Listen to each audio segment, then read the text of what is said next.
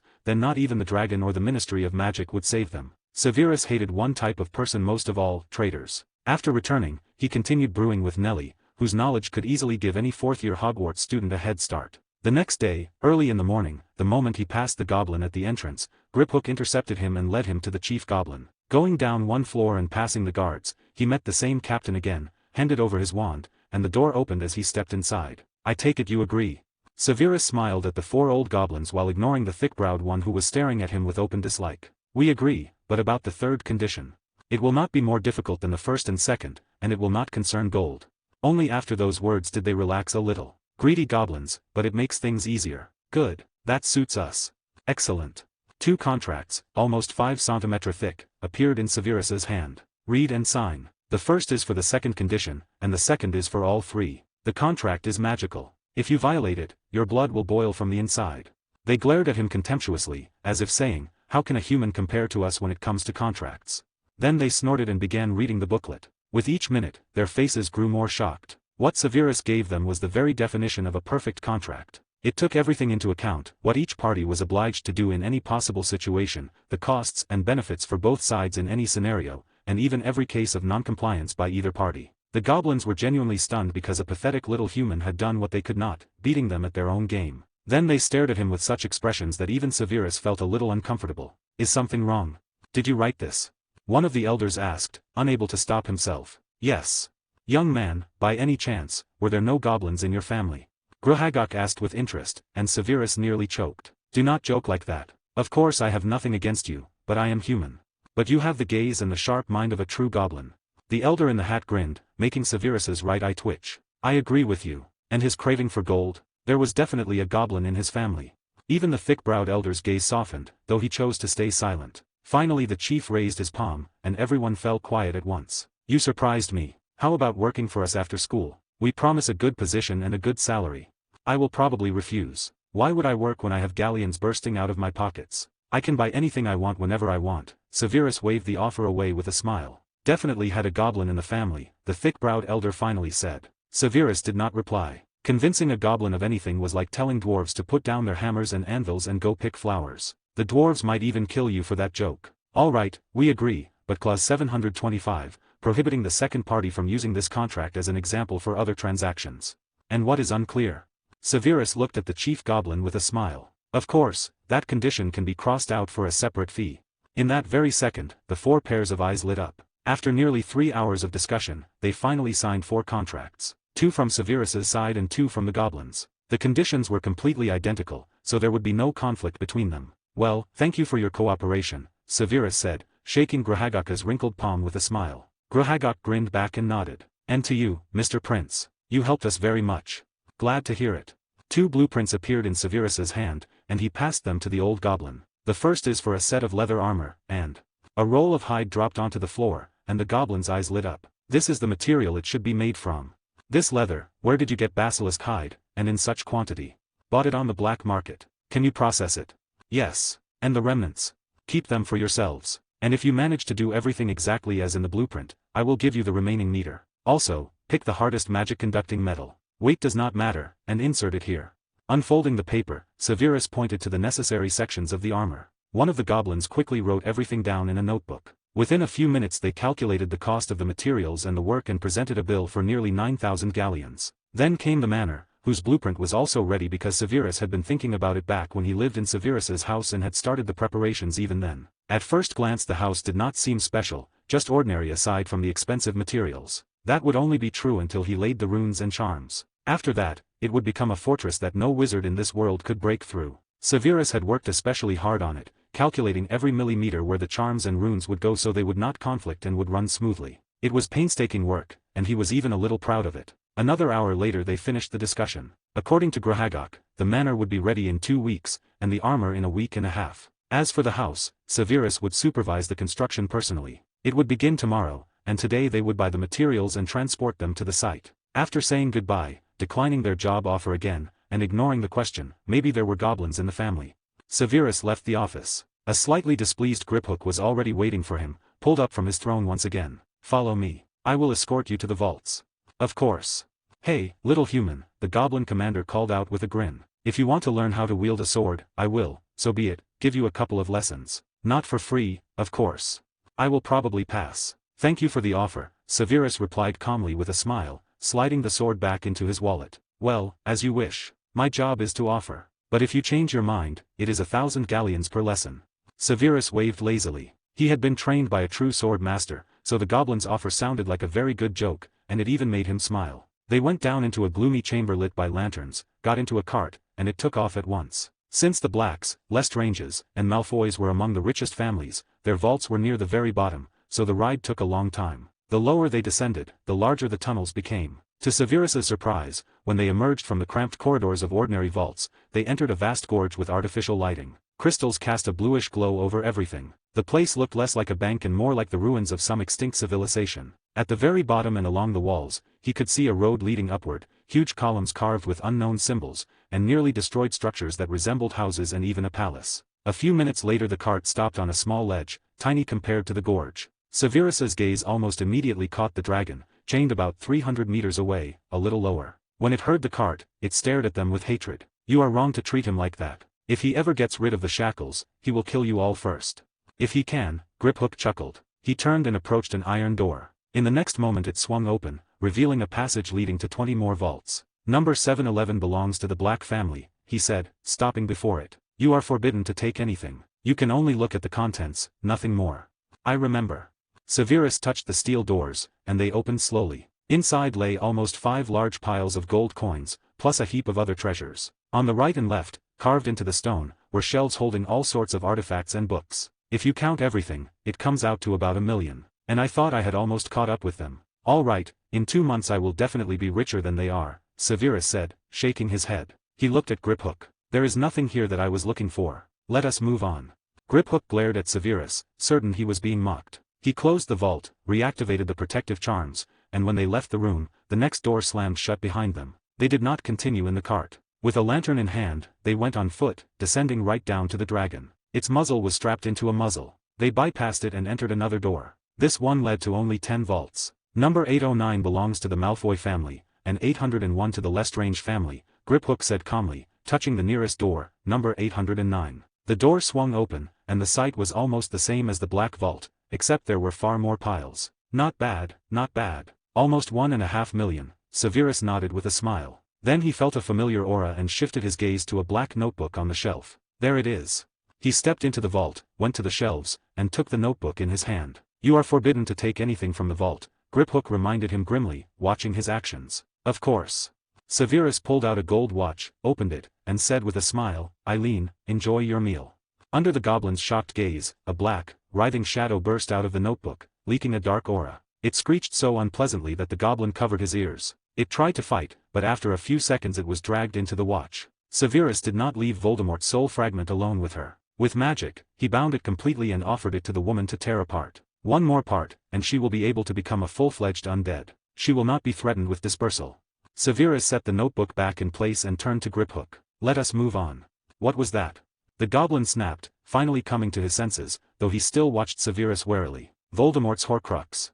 When he saw the confusion on Griphook's face, Severus sighed wearily as they left the vault. Terrible dark magic that splits the soul through murder and hides a fragment inside an object. With it you can gain false immortality, meaning you can resurrect from that fragment, if you do not go mad first. Do not worry, no one will notice. I cast charms that imitate the Horcrux on the notebook.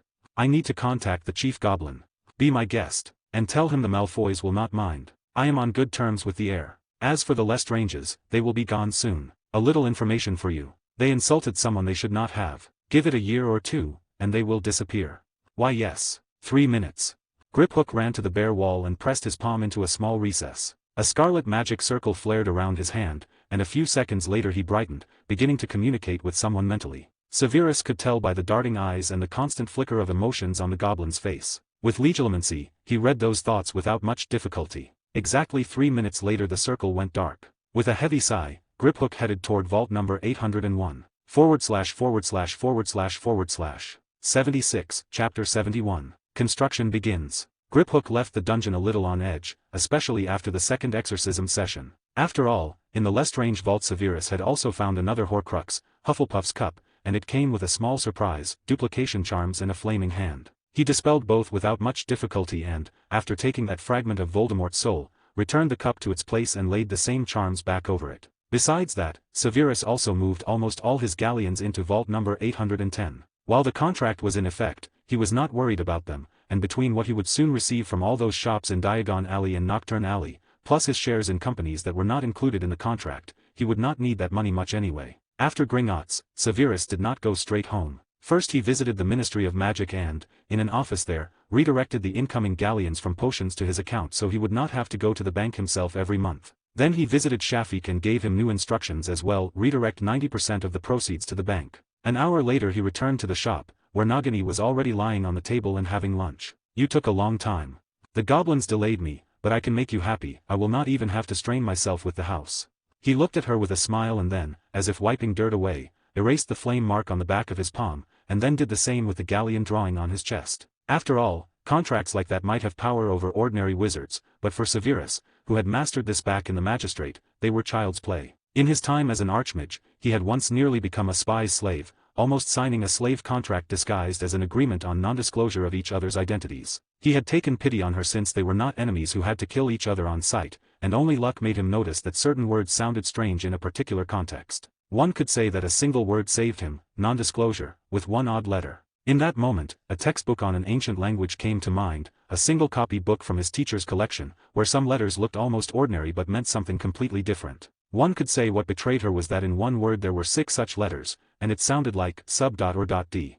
After quickly selecting letters with the help of the grimoire, that strange word turned into subordination, and the spy herself instantly turned to ash. After that incident he devoted about 2 years to studying contracts, agreements, and other paperwork, learning countless subtleties. In the magistrate there was even a person who dealt with such things, and Severus learned a lot from him. That very contract was also his work, as was the list of rules for a good grimoire. In nearly 700 years, that old man had written a huge amount of documents. Even a single slave contract of 10,000 pages was something. Severus, in turn, devised countermeasures against them, mostly tied to black flame, in case he still overlooked something like that someday. After all, no one is immune to inattention. Even the strongest wizard can be given a potion that dulls the mind, have his surroundings subjugated, or have a loved one taken hostage, and then be forced to sign, because in the world of magic, anything is possible. Leaving the cherry pie alone, Nagini looked at him in confusion. "I found someone who will handle the construction. I will just supervise it." He sat calmly at the table and took an apple. "Of course, everything could have been left to them, but I have a feeling that in this case those dwarves will definitely start cutting material costs to the absolute minimum." "Glad to hear it. And how long?" 2 weeks. By the end of the holidays they will finish." Stretching and leaning on his hand, Severus looked at her with a smile. "Feels like I only just rested, and I am already tired. Damn goblins." At that very second, Nagini froze in shock. "Do you have a fever?" she asked anxiously, pressing her tail to his forehead. "Are you really Severus? Stop being ironic. Even I can get tired, and those bastards squeezed all the juice out of me. They fought for every canute. It was awful. We spent an hour deciding just one question, how much I could withdraw from the account per month. We settled on 12,325 galleons, 3 sickles, and 27 nuts. They are supposed to be leaders, but they behaved like ordinary goblins. My poor thing. Let Auntie Nagini console you. I was just thinking about a dark green leather purse." "I am joking." She grumbled in displeasure, though through the bond he felt completely different emotions. All right. When you become a Lamia, I will not mind if Auntie Nagini consoles me at night." Without any trouble dodging a pair of fangs, he got up from the table and headed for the stairs. "If anything, I will be upstairs, my Lamia. Now I will show you a Lamia." Nagini slithered briskly after him. Today she was going to get revenge for all the mockery. The very next day he stood near the prince estate, and Nagini peeked from under his collar, watching with interest the 30-odd goblins lined up behind them. Most of them wore dark, fairly simple clothes and helmets, except for one goblin in a suit who held the plan of the future fortress. No skimping on materials and no improvisation. Everything according to plan. Severus enunciated each word. You are telling me this for the third time already, the chief drawled wearily. I will remind you every day. Offended by such distrust, the goblin stuffed a plain-looking notebook deeper into his pocket and turned to the others. Get to work. I will also pay each of you 1,000 galleons when the work is finished, but for each mistake I will deduct 10 from each of you as well, Severus announced with a calm smile. After the first half of the sentence the goblins beamed, but after the second they froze, still wearing joyful expressions. Satisfied with the reaction, he turned to the house. Taking out his wand, he began whispering something unintelligible, and with each second the temperature around them kept rising until, in a single moment, the entire house was engulfed in flames. Why are you doing this? There were many valuable things inside. The foreman exclaimed in bewilderment, looking at the burning building as if it were a real tragedy. You do not have to worry about that. Everything that had any value, I already took. Nothing remains inside, Severus explained indifferently, watching the goblin exhale in relief and come to his senses quickly. Then, rummaging in his suitcase, the foreman pulled out a business card. Take it. We recently opened a small furniture shop. If you want to sell it, we will gladly buy at a good price. I will keep it in mind. Severus nodded and slipped it into his pocket, remembering the things from the room of requirement. Now he did not have to think about who to foist all that junk on. A few minutes later the house had burned down completely, leaving only coals and ash. Severus blew it aside without much effort, using wind magic. You may begin.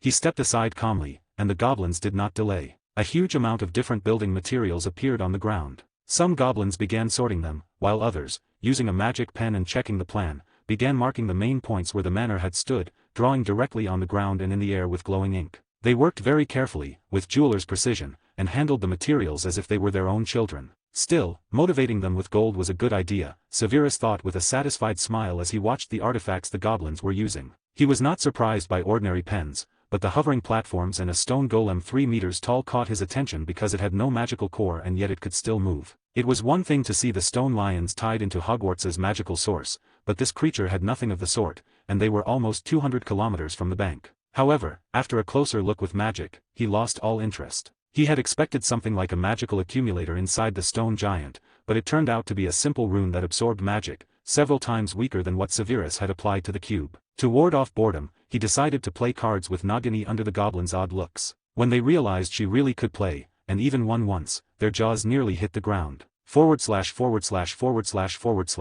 77, Chapter 72. Assassins. The next week passed quite calmly, except that by the second day Severus himself joined the goblins so they would finish faster. With his help the construction speed almost doubled, and it became much easier to monitor the work. After all, goblins in this world were the best craftsmen, combining the diligence and talent of dwarves with a greedy love of gold. And after getting to know them more closely, he even began to like them because they did their work excellently. For a whole week he deducted only a measly 80 galleons from the promised 1,000, even though he had been counting on at least 30%. The future house was almost completely ready. Only finishing the roof and inserting the windows remained. As for the interior renovation, he decided to do it himself, or more precisely, with the help of magic, because first he had to apply runes to the walls. Severus did not want to demonstrate those to the goblins, and only after that could he use transformation magic to rebuild the inside without anyone's help, however he wanted. Besides that, during this week Severus finally finished with potions. The recipes, of course, he did not want to demonstrate yet, at least until demand for the previous ones dropped. He decided to stop remaking recipes from his world for now because he already had enough galleons, and the ones he had released would bring good profit for a long time. So he chose to simply continue studying potion making to justify Slughorn's hopes. The professor truly gave his all while teaching him. In this world Slughorn had become important to him, and Severus himself did not want to stand still. This was his second life, and he was not planning to end it any time soon. He wanted to learn as much as possible because even if this world was weak in terms of magic, there were still masters here from whom one could learn a great deal. More than anything, he wanted to meet Flamel, the greatest alchemist of this world, who had managed to live for 600 plus years thanks to the Philosopher's Stone, when on average wizards live only 20 to 30 years longer than muggles. Of course, there were exceptions, magisters like Dumbledore. He would easily make it to 200, as would the previous headmaster, who by some miracle had been living through his 3rd century already. Severus did not know what rank that man was, but he was sure the old wizard had crossed the magister boundary. After all, there were many mysteries in this world, and magisters, and perhaps even archmages, lived not only in magical Britain. Of course, Severus wanted to find the legacy of Hogwarts's founders, but even if it did not work out, he would not regret it too much. Although Severus had reached a level of power where only a few could threaten him in this world, that was far from the final goal. It was only the beginning. He was going to regain his former strength, become an archmage again, and surpass himself from his past life, breaking through to a great archmage. The latter was only a dream in this magically weak world, but the rank of Archmage was not unattainable. It would simply require a couple of dozen years of work on himself, as well as collecting a huge amount of crystals filled with pure magical power, like in that cave. London. Knightsbridge. In the park, not far from the noisy bustle, a witch dressed in black stood beside a lamppost. She calmly watched people passing by, as if thinking about something, until someone suddenly covered her eyes with his palms, earning an irritated snort. "Stop these games. Miss Black, you are as charming as always," a pleasant male voice said right by her ear. "And you are as annoying as always," Bellatrix replied sharply. After he removed his hands from her eyes, he slid them down to her thin waist. "And what can I do?" "Do not touch me. That is impossible. As soon as I see your face, I immediately lose my head and want to take you home, lock you in a golden cage, and admire you forever." Bellatrix stared at him in a very strange way. "Did someone hit you on the head? Or did you eat something wrong? You know, I try to be gallant with you, like a true aristocrat, saying one thing but meaning something completely different and thinking about a third," Severus grumbled in displeasure, pressing her a little closer. "It does not suit you at all. Behave like before. I get enough of that at home and at all kinds of meetings with other families." "Well, if my Bella wants it, then so be it." Bellatrix glared at him menacingly and broke free of his embrace. "Do not call me that. How many times do I have to tell you?" she added tiredly, taking a simple black wallet from which she pulled out a box and handed it to him. Severus opened it with mild interest and raised an eyebrow in surprise. "You are faster than I thought. I will contact him tomorrow. I think in a couple of days he will be here. In general, I will send an owl." "I see. Then Bellatrix took a step, but stopped when Severus caught her hand. She looked at him grimly. "We still have a whole day ahead. You know, you pulled me right out of work, so you have to take responsibility." Seeing his cheeky smile, Bellatrix really wanted to wipe it off his face, and as painfully as possible. "We agreed only on weekends." "I do not care. And as I heard, a new confectionery opened nearby, and they say the pastries there are among the best in the city." Her shoulders trembled, and the tempter demon continued. "And just recently the sequel to that movie came out, and I just happened to have 2 tickets.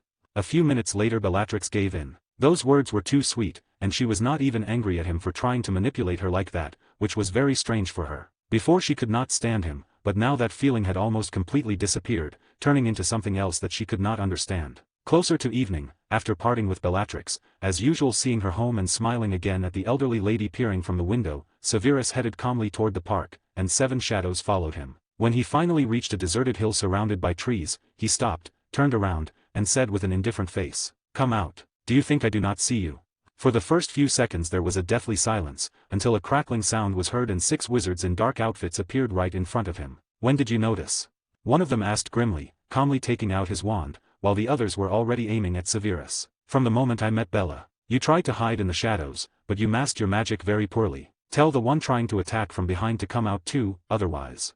A cold smile appeared on Severus's face, and 7 fireballs the size of footballs ignited behind his back. They radiated such heat that the snow around him melted completely. That display of power made the leader wary. He understood it was not an illusion, and the fact that their opponent had cast it without words or a wand made one thing clear: this was not a simple 6th-year student, as they had been told, but someone much stronger. The sum they had been paid was far too low. "Andrew, come back," the man ordered strictly, and a moment later a shadow flashed past Severus and another person appeared beside the group. "Retreating. We accepted an order to frighten a simple Hogwarts student, not a wizard of your level." "I see, so you do have brains." 1 fireball vanished, and in the next instant the tree behind them turned to ash in a fraction of a second. All 7 broke into a cold sweat. It was too fast. If the wizard in front of them had wanted to kill them, they would already be dead. "I will not kill you because you did not want to kill me and were only fulfilling an order, but you will have to work. Do not worry, you will receive worthy payment." Grinning bloodthirstily, Severus tossed the leader a diamond-shaped crystal. "This is a recording crystal. Feed a little magic into it and it will record everything around you within 10 meters. Then a bag of galleons dropped at the assassin's feet. "There is 5,000. Your task is to return to the employer, beat him, strip him naked, and throw him in the center of Diagon Alley. You can also pass along greetings from me. You have skill," and Rodolphus most likely did not discuss this step with anyone. Outwardly their leader remained indifferent, but inside he was shocked. How could Severus know their client? Before the operation they had gathered as much information about Severus as possible and knew someone stood behind him. Still, the team had not planned to kill him, only frighten him, and they were just passing through this country, so they had not worried too much about offending someone. But the fact that a simple schoolboy had turned out to be so dangerous made him almost curse Rodolphus, who had told them Severus was only a little stronger than a Hogwarts 6th year and had paid a miserable 1,000 galleons. Most of all, the leader was furious at his own blindness. They had been led around by the nose like children, and if the order had been to kill, only a pathetic pile of ash would remain of them. Even without Severus, he was going to take revenge on the damned aristocrat who had nearly destroyed his team. Pulling himself together, the man picked up the bag and hung it from his belt. "Thank you for leaving us alive. We will fulfill your order today. You will receive the report at 12 o'clock. Bowing, the group melted into the shadows and vanished a moment later, leaving only Severus on the snowy clearing. Not bad. Each of them is not inferior to Slughorn in magical power, and they are physically well developed too. It would be nice to get them, but for now it will do. I need to get home." Sighing tiredly, he simply disappeared. Not far from the Lestrange estate, a man in a dark cloak stood near a large tree, as if waiting for someone. "Where the hell are they?" he thought irritably, pacing in place. A few seconds later 6 assassins appeared 10 meters from him. At the sight of them, the wizard grumbled, "Finally." That was what it seemed like, because their leader stepped out of the shadow behind him and punched him in the face with all his strength, sending the shocked aristocrat to the ground. "What are you doing?" Rodolphus shouted furiously, trying to reach for his wand, but a kick to his hand and the pain made him forget about it. "Do you even know who I am?" "A bastard who deceived us," the leader hissed, pulling out the crystal. As soon as it glowed, he looked at the others. "Strip him and hang him on the tree. The next 2 hours will be unforgettable." "Wah!" Rodolphus did not get to finish. A gag was shoved into his mouth. He could only moo in fury and throw lightning from his eyes, but when he saw the gloves with steel blunt spikes that the leader was putting on, fear began dancing in his eyes. "What the hell is happening?"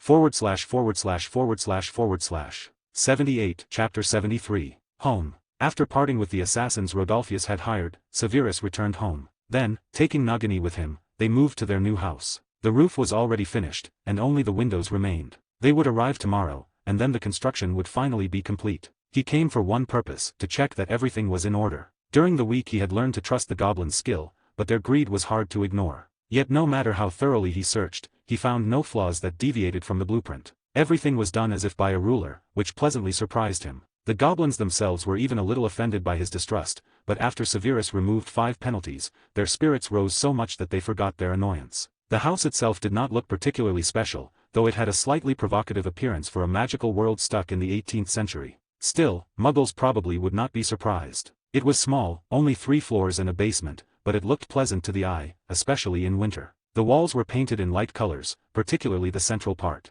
One could say the house was made in the best traditions of perfectionism connoisseurs. It was divided into 3 parts, the central section with 3 floors, a small 2-story addition on the left, and another 2-story addition on the right adjoining the main one, all of them regular rectangular shapes. In fact, Severus had seen this style in a Muggle magazine that had accidentally caught his eye. Huge old mansions brought up unpleasant feelings in him, something very close to melancholy, so he chose a style that looked more modern and brighter. Nagini liked it too. Having grown up in the Muggle world, she preferred this look to the old houses of various aristocrats. After saying goodbye to the goblins, who looked very pleased, they returned home. After dinner Nagini went to sleep, and Severus, sitting by the window, continued working on the glasses, laying silence charms around himself so he would not accidentally wake her. As he studied the lens, he felt familiar magic moving quickly toward him, but he did not pay attention and kept working, even when it slipped into the room. Exactly 10 minutes later he set the lens into a plain frame and put on his creation. Then he looked at the shadow and could not hold back a satisfied smile, because he could clearly see the silhouette of a man within it, as well as magic streaming from the shadow like flame. Not bad. They are more or less almost ready. I just need to reduce the strain on the eyes and brain, and that will be it. With that, he set the glasses on the table and turned to the shadow, extending his palm. A few seconds later a crystal appeared there. He fed a little magic into it, and an image rose above it, a naked man tied upside down to a branch, being used like a punching bag, while the one delivering the blows was especially cruel, almost without restraint. Then, after fast-forwarding 2 hours, they had already taken him down and moved to Diagon Alley, where they dumped the body, not forgetting to cast warming charms so he would not die of frostbite. Not bad. I am satisfied. Severus smiled at the shadow and slipped the crystal into his wallet. "Thank you for leaving my team alive," a calm male voice said in the room. "You are welcome. If that is all, you can go." The shadow was silent for a few moments, until he finally decided to ask. "Excuse me, may I know what kind of artifact recorded all this, and is it possible to buy several dozen such crystals?" "They are not ready." Severus answered indifferently, turning his back and examining the glasses again. "Sound was not recorded, the recording time is limited to 2 hours, and there is also a chance it will not record anything at all." "I see. But when they are ready, I will, so be it, sell them to you first, in exchange for your services." A completely ordinary sheet of paper appeared on the desk by the window. "As soon as you tear it, we will know about it and immediately head to you." "Good. You are free, and from now on you had better gather information about your target. I do not want you not to come when I tear this sheet." Without touching the paper, Severus continued working on the artifact. Behind him he felt a flicker of displeasure. One of the best assassin teams was being lectured by some schoolboy. Still, Severus was completely right. Only because of their lack of information had they gotten into this mess and nearly lost their lives. Yes. Until we meet, Mr. Prince, the shadow said, and disappeared, apparating back to the rest of the group far from Diagon Alley. A smile appeared on Severus's face. How cautious. Then he glanced at Nagini, who was actively pretending to be asleep, though she had woken the very moment she felt someone sneak into the room. Finally getting up from the chair, Severus went to the bed and lay down beside her. Go to sleep. Nothing serious happened. Nagini snorted in displeasure, then slithered closer and pressed against him. I love you too. He gently ran a hand over her smooth scales and closed his eyes. A few minutes later, besides their even breathing, there were no other sounds in the room. By noon the construction was completed. Honestly, Severus had never seen goblins so happy as when he paid each of them the promised galleons, and their praise made his ears almost curl into tubes. Still, one of the main goblin rules was time is money, so they did not linger. As soon as they collected their things, the workers left the property. Only the chief remained to sign some additional documents, and then he disappeared as well. Severus could not restrain a sad smile as he looked at the building. For some reason old memories of family surfaced again. After more than 30 years, he had a place he could return to at any time, his home. Severus, are you okay? Nagini asked with concern when she noticed the change on his face. Just remembered something from the past. Do not worry. He smiled warmly at her and looked back at the building. I just need to work a little more and everything will be ready. We can move into our own house. I cannot wait for it. Me too. All right, Tabi, Nelly. At that moment 2 house elves appeared in front of him. One wore glasses with round lenses and a white robe, and the second wore trousers and a shirt. Even with the change in their appearance, their personalities barely shifted, except for the adoration in their eyes, which climbed to a new level and threatened to turn into worship soon. Severus would not have been surprised if one morning he found them praying to his portrait. House elves were strange creatures. Treat them well and they became the most devoted beings. Severus liked that, but sometimes they overdid it. No matter how much he fought it, nothing worked, so he gave up. The main thing was that they were completely loyal to him, and the rest no longer worried him. Bowing, they lifted their adoring gazes to him. Clean up around the house and inside. Yes, master.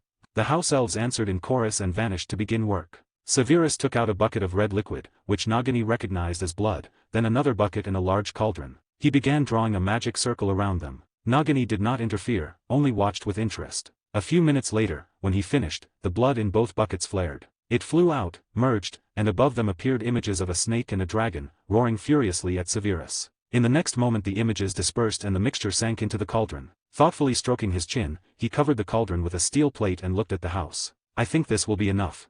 Using wind magic to lift it, he headed toward the building. And what is that? Nagini asked. Dragon and basilisk blood. For the rune system it is the most suitable material. Only it can withstand magical flows for the full functioning of the house. In the future I will find something better, but until then I will use this. I will have to renew it every year, but it will not be as hard as applying it the first time.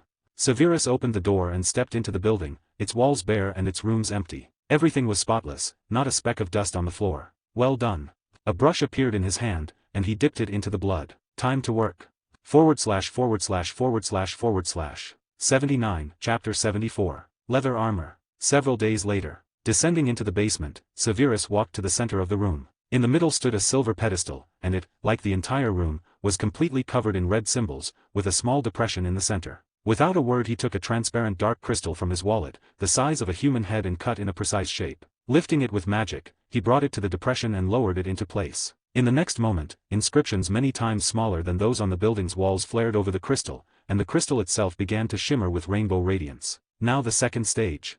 He cut his palm and squeezed, letting blood drip onto the crystal. Little by little its color shifted to scarlet. Closing his eyes, he began whispering something unintelligible, and with each new word the radiance only intensified. The runes on the pedestal lit, and the glow spread in a wave through the inscriptions on the walls, then flowed onward to those beyond the room. At that time enormous streams of magic from the air, moving at incredible speed, began to be absorbed by the house. There was so much magic that even Nagini, standing outside the manor's territory with the house elves, could clearly see it. Wild currents of air swirled like a storm. They could have easily demolished an ordinary building, but they did not affect this house at all. If Severus had not placed a concealing barrier in advance, then within minutes a huge number of wizards and muggles would have gathered for such a show. It was like a gigantic tornado with its epic entree at the house. Watching it, Nagini could not help worrying about Severus. Still, she believed in him and tried not to think about the worst. The Maledictus could clearly feel his calmness through their connection, so she did not panic herself and only waited. After some time, in the basement, Severus removed his hand from the crystal and, sighing tiredly, looked at it with a satisfied smile. Everything turned out simpler than I thought, and now. He lifted his gaze to the room and raised his hands, slowly spreading them apart. In that very moment the walls began to move away. Within seconds the space grew from a modest 40 square meters to 300. House as an artifact. I never thought I would use this one day.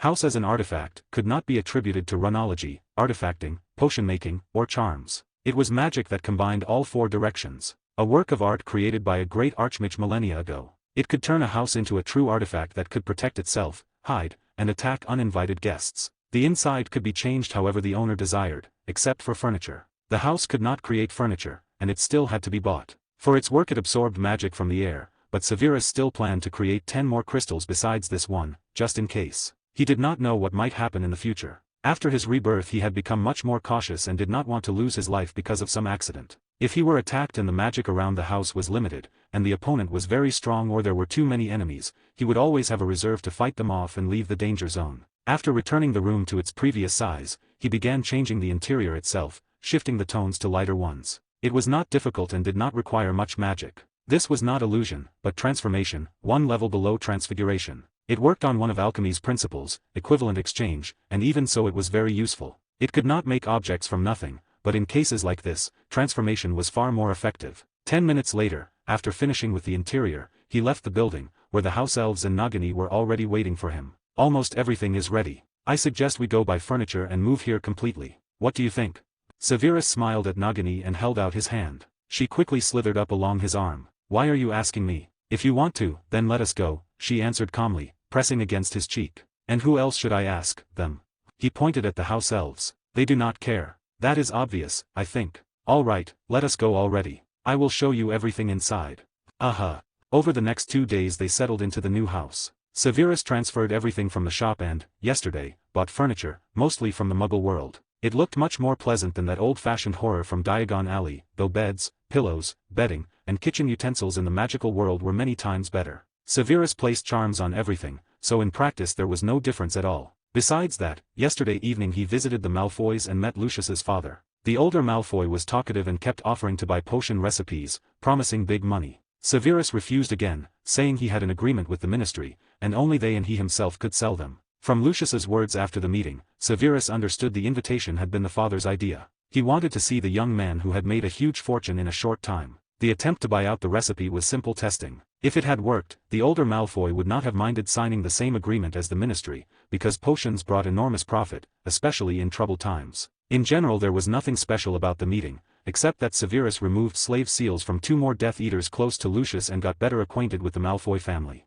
Lucius had completely taken after his father, but the elder was more cunning and better hid his emotions and thoughts behind a facade of indifference. Gringotts Bank. The very next day, in a forge with a huge furnace and anvils, Severus examined with interest a set of dark leather armor, metal shoulder pads, bracers, boots, and a belt, along with patterns along the edges of the cloak and across the chest. He barely restrained a satisfied smile, because it was even better than the blueprint. Goblins had excellent taste. The elderly goblin, seeing the human's pleased expression, proudly lifted his chin. One of my best works. Honestly, I am surprised. I thought it would be much worse, but everything is perfect. Severus ran his palm over the patterns on the shoulder pads, nodded, and touched the pocket on his chest. In the next moment a meter-long piece of basilisk hide appeared on the floor. At the sight of it, the eyes of Gobrary and the other goblins lit up. The hide of the King of Serpents was an extreme rarity. One could even say it was impossible to get. It appeared on the market once in 10, or even dozens, of years, and only in small pieces of poor quality. Do not underestimate goblins. We are the best craftsmen. Not a single little human can compare with us. Gobrary said it in a very serious tone, with pride, while getting down on his knees, drooling, and almost licking the hide. The picture was far too contradictory. Of course. And did I deny anything? Severus put the armor into his wallet and looked at Gobrary again. If I need other things, can I contact you? Of course. But not for free. What did you think? Gobrary rolled the hide up carefully and placed it into a chest standing beside the largest furnace. That is what I thought. Well then, thank you for the excellent work. Severus smiled, or rather grinned, and held out his hand. I will be waiting for the next order with impatience. Gobrary grinned back and shook the offered hand. Severus did not voice his thoughts aloud, but the look made it clear enough. You are waiting for my galleons, damn goblin. As soon as Severus left the room, Gobrary turned a thoughtful gaze to the chest. Then he walked to the wall and touched it, and a magic circle lit around his hand. This hide is identical to that one. He tried to spoil it a little, but I am sure it was only recently removed from a living basilisk, Gobberry said confidently, stroking his beard. The response came silently through the connection. I think so too. We should not make rash moves, even as a group. Another silent response. Yes, understood. I saw nothing. After removing his hand, Gobberry looked at the chest again and rubbed his palms together, grinning. He could not wait to start processing the hide, and the behind-the-scenes affairs of the elders and the chief goblin concerned him very little. Leaving Gringotts, Severus went straight home so he could quickly place charms and apply runes to the armor. But 10 steps short of the door, he heard the beat of wings. Turning around, he saw an owl with the pattern near the beak that belonged to Malfoy. What does he need now? We just discussed everything yesterday. The owl landed on his shoulder and happily rubbed against his cheek, then raised a leg with a small red box attached. Severus tilted his head in bewilderment. He checked it first, and only then opened it. To his surprise, inside was a ring with quite powerful mind protection charms and a moon engraved into a black precious stone. And how am I supposed to understand this? / 80, Chapter 75. Birthday. After turning it over in his hand for a while, Severus shook his head and simply tossed the ring into his wallet. I will figure it out later. Smiling, he stroked the owl on the head and headed for the door. Come on, I will feed you something. Hoot, hoot. As if understanding him, the owl happily rubbed against Severus's cheek. It still remembered the delicious fish it had been given a week ago. What a sly one. When he finally stepped into the house, he looked in bewilderment toward the living room. Everyone was there, even Eileen, who had asked to stay home. What is going on? Severus took off his shoes and walked calmly toward the group, and as soon as he opened the door, pop, pop. At the loud pops the startled owl took off from his shoulder with a frightened hoot, and the surprised Archmage was showered with confetti. Happy birthday. All three shouted cheerfully, making Severus freeze for several seconds. Birthday.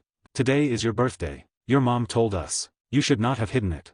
And it is true. Today is already January 9th, which means that ring is most likely a gift from Malfoy. Grinning, he finally understood, though the fact there had been no letter was still strange. Thank you. Honestly, I completely forgot about it. He stroked the delighted house elves on the head, looked warmly at Nagini, and then turned a much more thoughtful gaze to Eileen. Come on, thank your mom. She is the one who remembered. Nagini wrapped her tail around his palm and pulled him toward the phantom. For the first time in his life after losing his family, Severus felt something like awkwardness. Thank you. He nodded with a strained smile. Eileen's eyes seemed to come alive. The earlier coldness faded, replaced by warmth. Smiling gently, she drifted closer and kissed his forehead. Happy birthday. Why are you acting like the cat got your tongue? Nagini nudged him in the side, and when he finally came to himself, he smiled bitterly. For a moment Severus saw his mother's face, looking at him with the same tenderness on his last birthday. Thank you. Noticing his strange expression, Nagini was a little surprised, and then, remembering Severus's story, she felt guilty. I cannot wait to try the cake, Severus added with forced cheer to break the tension hanging in the air. He stroked Nagini on the head and looked at the house elves. You sit at the table too. We would not dare. Nellie exclaimed, horror on her face, and Toby nodded silently, fully sharing the feeling. It is an order. Why yes. They answered in chorus, but they sat only after Severus sat down first. The cake was not very big, just an ordinary medium-sized one, but it was delicious. Few could compete with house elves in cooking. After blowing out the candles, Severus cut it into 4 equal pieces and set them in front of everyone. Then, taking a 5th plate, he touched the pocket watch hanging on his neck. A few seconds later a 5th piece of cake appeared on it. Everyone was surprised because it was slightly transparent, but Eileen clearly liked it. The next hour passed in a rather quiet atmosphere. The house elves were afraid to speak, few people understood Nagini, and it was a little difficult for Eileen to speak, but Severus still tried to keep at least some conversation going. In general, it was quite good, compared to the last 30 holidays that Severus had not celebrated at all. For today, Severus decided to postpone the matter of the armor and spend the rest of the day with the people closest to him. Closer to evening, Shafiq dropped by. He congratulated Severus in person and handed him a small box stuffed with letters, along with gifts that had been sent to the shop. There was everything, expensive robes, artifacts, rare ingredients, books, and much more. Among them were also a couple of cursed things without a sender. That was a little sad, but he would dump them in Nocturne Alley later, so he did not think about them much. In the pile he also found the letter from Malfoy that should have come with the ring. Someone had simply forgotten to include it. He also found a letter from Bella that, to his surprise, contained pleasant wishes and even a gift, a bracelet that shocked its owner with electricity as soon as the wearer started acting cheeky or arrogant. He also liked Regulus's gift, a school robe made of very expensive fabric, with curse-reflecting and self-cleaning charms. Severus had always worn the most ordinary robe and had not even thought to put charms on it, so the gift was perfect. Besides that, someone had sent the latest model flying broom, a Nimbus 1001. Severus put it at the very bottom of his wallet, just in case. He still very much wanted children in the future, and he did not trust charms that were supposed to protect that place at all. No one was immune to accidents, especially those. Still, Severus was not in a hurry to sell the broom, because he already knew who he would give it to. Of course, he also had a lesson with Slughorn, and he did not skip it even at Christmas. Slughorn congratulated him and had sent a rather rare copy of a book in advance, authored by Flamel, The Laws of Alchemy. Severus had asked about the French wizard more than once, so the professor gave it as a gift, thinking Flamel was his idol. In general, the evening was very fun, especially writing replies to everyone. And Monday came again, the day when he had to return to studying. Putting on the new robe, which shortened itself to the right size, Severus moved Eileen into the necklace. Then, letting Nagini climb onto him, he called the house elf, Tabi. Tabi appeared beside him and bowed silently. Severus snapped his fingers, and in the next moment they moved to Hogwarts, straight into Severus's room. Home, sweet home, the Archmage sighed, walking to the window. A beautiful view of the castle grounds and the nearby village opened beyond it. After all, although the Slytherin common room was in the dungeons, the view here looked as if the room were on the top floor of Hogwarts. Charms Severus had seen before, in the chief goblin's office, turned the window into a kind of screen that broadcast an image from a certain point in the castle. He tossed his robe onto a chair and sat on the bed. Severus. What? Will you answer one question of mine? Ask away. He nodded with interest. You have a huge amount of galleons. With your knowledge, and seeing how much you read, I can confidently say you could give any teacher a head start, and that is not even mentioning your combat skills. So why are you still staying here? Nagini asked in bewilderment. She had been racking her brain over that question for a long time and could not understand it, so she finally asked directly. It is very calm here, and I will not be able to study properly with Slughorn once I leave, Severus answered without thinking, looking at her. I am interested in runes and spells, and there are 2 real masters here. I also want to uncover all the secrets of this castle. Is that not a good reason to stay another year and a half? It is not that long. I still do not understand you. Nagini swayed from side to side, but nodded anyway. All right, it is not my business. Maybe it is for the best. It is much safer here than outside. Severus did not answer her muttering. He only turned his gaze to Tabi. Are you ready? Yes, master. I will not let you down. Tabi exclaimed, thumping himself in the chest. Good, glad to hear it. Get ready, at 6 o'clock we begin our performance. Then, taking out a cauldron and a small table, Severus made ingredients appear on it. He also pulled out several hairs from his head and laid them on a glass plate. What are you doing? Nagini asked, breaking out of her thoughts as she stared at the ingredients in surprise. A potion that will let us be in 2 different places at once, Severus answered calmly, noticing how the water was starting to boil. You probably do not know this, but they have started suspecting me. He extended his hand and pulled out one of Nagini's scales, using pain relief charms in advance, of course. Hey! Because of you, by the way. He smiled and poked her displeased face. Me? Yes. Lately we have been watched too often, both by Death Eaters and by the Ministry. After catching one from each side, I learned they suspect there is no teacher. They think what happened in the cave, and all those gangs, were just prepared performances to scare everyone, and it is all because of your coloring. Stirring the liquid in the cauldron, Severus dropped a leech into it. But you can understand them too. They do not want to believe a wizard that terrifying exists, so they invent all kinds of nonsense. Sorry. You take everything too much to heart. Severus smiled warmly at the saddened Nagini and stroked her head. On the contrary, you helped me a lot with this. She tilted her head in confusion. Now I can dispel this misunderstanding so they will not even dare think that I and he are the same person.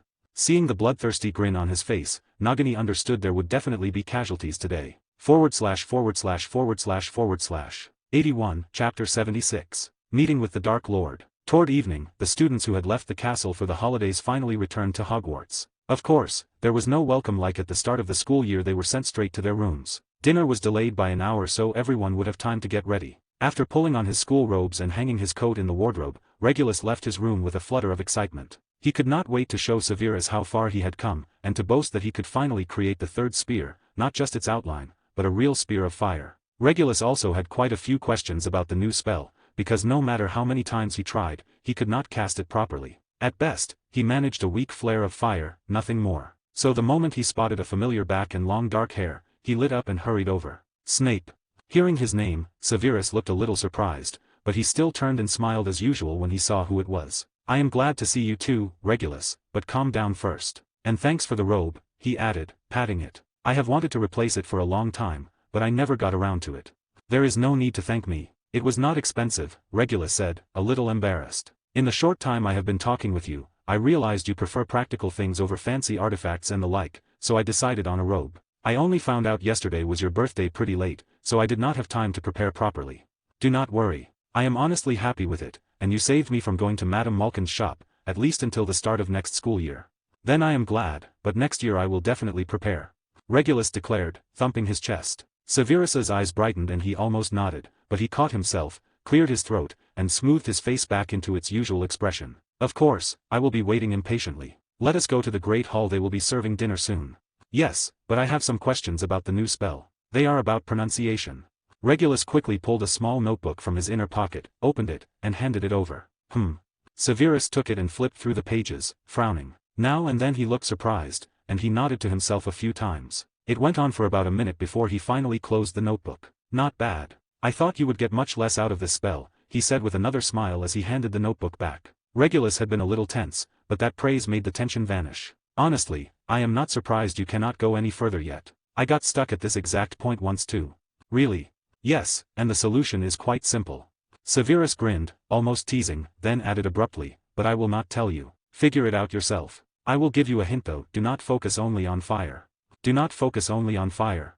Regulus repeated, frowning in confusion, and then the next second it hit him. The formula. The spell is made of fire and wind, but I keep stressing only the first part. Exactly. Just do not practice it here, or you will burn your room down. Hey, I am not stupid enough to use a spell like that in an enclosed space. Really?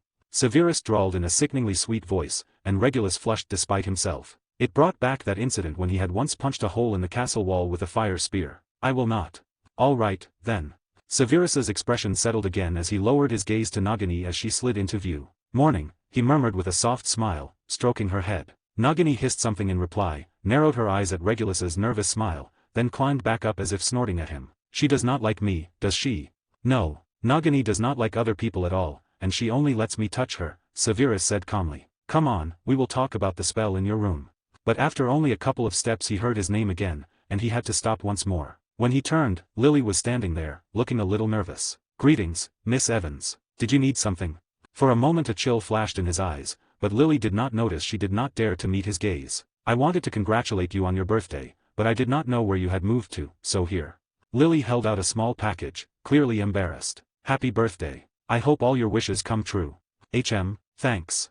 Severus did not refuse. He nodded, the corners of his mouth lifting slightly as he accepted it. An awkward silence followed. Lily could not make herself speak, and Severus stayed quiet on purpose, hoping she would leave sooner. I will go, then. Yes. Enjoy your meal. Thanks, and you. Lily hurried off, looking a little downcast. You two used to be friends, so why are you so cold to her? Regulus asked, baffled as he watched her go. He had gathered plenty of information about Severus. He knew about their old friendship, and almost everyone knew about Severus's feelings for Lily. Behind their backs people even joked that they were Romeo and Juliet, mostly half-bloods and muggle-born wizards. Let us not discuss my personal life. If you want, call it a grudge. Topic closed. Okay. At the same time, a kilometer away from a small manor, a man in dark robes sat on a stone, stroking Nagini's head. At last he stood up and hopped down. He will handle the rest himself, and it is time for us to meet. Be careful. That is the third time you have told me that, he sighed, then moved straight toward the building without any trouble. But I cannot afford not to be careful right now, he added silently, staring at the entrance, where two far from ordinary figures stood guard. One was Lucius's father. The second was unknown to Severus, but the man's gaze and the weight of his magic made it clear at once that he was experienced, powerful, a master at his peak, the equal of Hogwarts' strongest professors. We greet you, Amani Chiros. Our lord is already waiting for you. Please, follow me, Malfoy said with respect, bowing. He tried to make out the guest's face beneath the cloak, but he saw nothing except a pair of red points. Even that was enough to make his skin crawl under the stranger's stare. I do not have much time, came an indifferent, slightly hoarse old voice from beneath the hood, raising goosebumps on both men. Yes. Malfoy spun and opened the doors, letting Severus go first, and then they hurried after him. They moved through the manor's gloomy corridors in silence. The two Death Eaters were clearly afraid of the stranger, especially Lucius's father. He had seen countless people in his life, and he understood at once that their guest was dangerous. The same went for the second man. Antonin Dolohov was one of their strongest fighters, with vast combat experience and many lives on his hands, Aurors and Muggleborns alike. Yet even he feared Ichiro's, because he did not know what to expect from him. One glance had been enough to tell him one thing: this man was dangerous, and it was better not to provoke him. After a few minutes they reached a large hall. A pale man sat at the table, Voldemort himself, and behind him stood Bellatrix and Lucius, not counting those hidden in other rooms. "My lord." "Don't," Tom said calmly, waving it away without taking his eyes off the guest. Amon did not stop. He approached the table, pulled a chair aside, and from beneath his hood Nagini slid out. Under the wizard's startled stares she grew within seconds to 5 meters long and coiled behind him. Amon settled onto her, silently studying the local Dark Lord while stroking Nagini, whose head rested on his shoulder. "Interesting companion you have.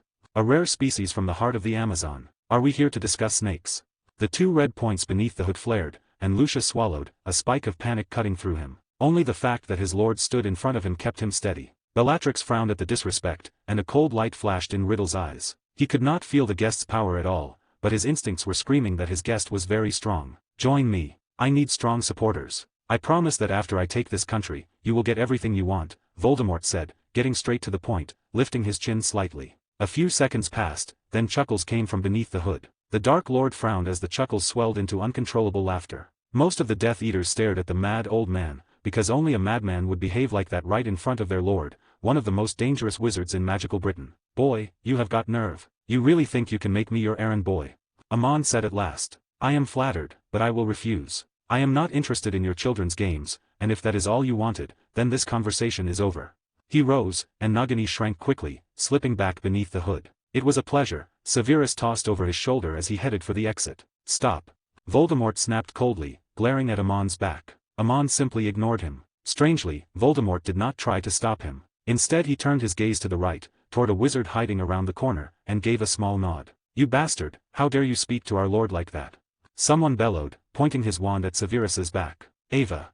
He never finished. In an instant flames devoured him, and less than a second later the clatter of a wand hitting stone echoed through the hall, followed by the sickening stench of burnt flesh. Only then did Amon stop. The next moment a dark, choking aura poured from him, swallowing the entire room within seconds. "I am not going to interfere in your stupid civil war. I am forgiving this little stunt only because you managed to obtain one of the ingredients I need, but there will not be a second chance. Remember that." The darkness faded, and he walked out just as calmly as before, but now the manor was wrapped in deathly silence. After that, every wizard in the room watched their lord warily. Voldemort looked darker than a storm cloud. He had not been insulted like this in a long time. Tom had to fight himself not to go after him. Only the fact that he could finally sense the guest's magic, and the recent display of power, kept him from doing something rash. Even with Horcruxes gnawing at his mind, he had not lost his caution. He had become far more cruel, yes, but the old riddle was still there. At last, unable to restrain himself, he slammed his fist into the table. Then he drew a deep breath, looked toward the exit, and chuckled with contempt. "Let us see how you leave." // 82, Chapter 77. Consequences. Terrible person. Those were Nagini's first words the moment they left the manor. During their short conversation Tom had tried several times to force a connection with her through magic and eye contact, so she still felt unwell, and a little afraid even now. That was also one of the reasons Severus ended the meeting so quickly. Some wizards learn to speak to snakes, and others are born with the gift, Severus told her silently, smiling up at the dark sky. The difference is that in the first case you can simply talk to them, but in the second they will obey you unconditionally, and even that depends on how strong the gift is. In our case he made the basilisk wag its tail for him, which means he was very lucky. If I had not been with you, he would have subjugated you without any trouble, and that is why you felt fear. Voldemort really does have talent, and he is a very cunning bastard. I hope we will not have to meet him again. Next time I will leave you at home, but today I wanted you to see what happens when you meet not a simple imprint of magic, but a real Parselmouth, and not a weak one. That kind of experience will not hurt you. After I remove this curse, the snake part will not vanish, it will become your power. My power. Yes. You will be able to shift from human to snake and back whenever you want, and you will be able to become a Lamia too, he said with a lewd wink and a grin, earning a sharp poke in the side. And your vitality will stay the same, which means you will live a couple hundred years without any trouble, just like me. As soon as he finished, flashes burst in the distance. 200 meters away auras began appearing, immediately rushing toward the manor. And on top of that, he set up anti-apparition wards around the house and for the nearest 50 meters. He wants them to think I am on his side, Severus added. That was also the second reason he ended the meeting so quickly. He did not like that so many Death Eaters were gathered there, and he had noticed the wards activating. So it was a trap after all. You guessed it, but...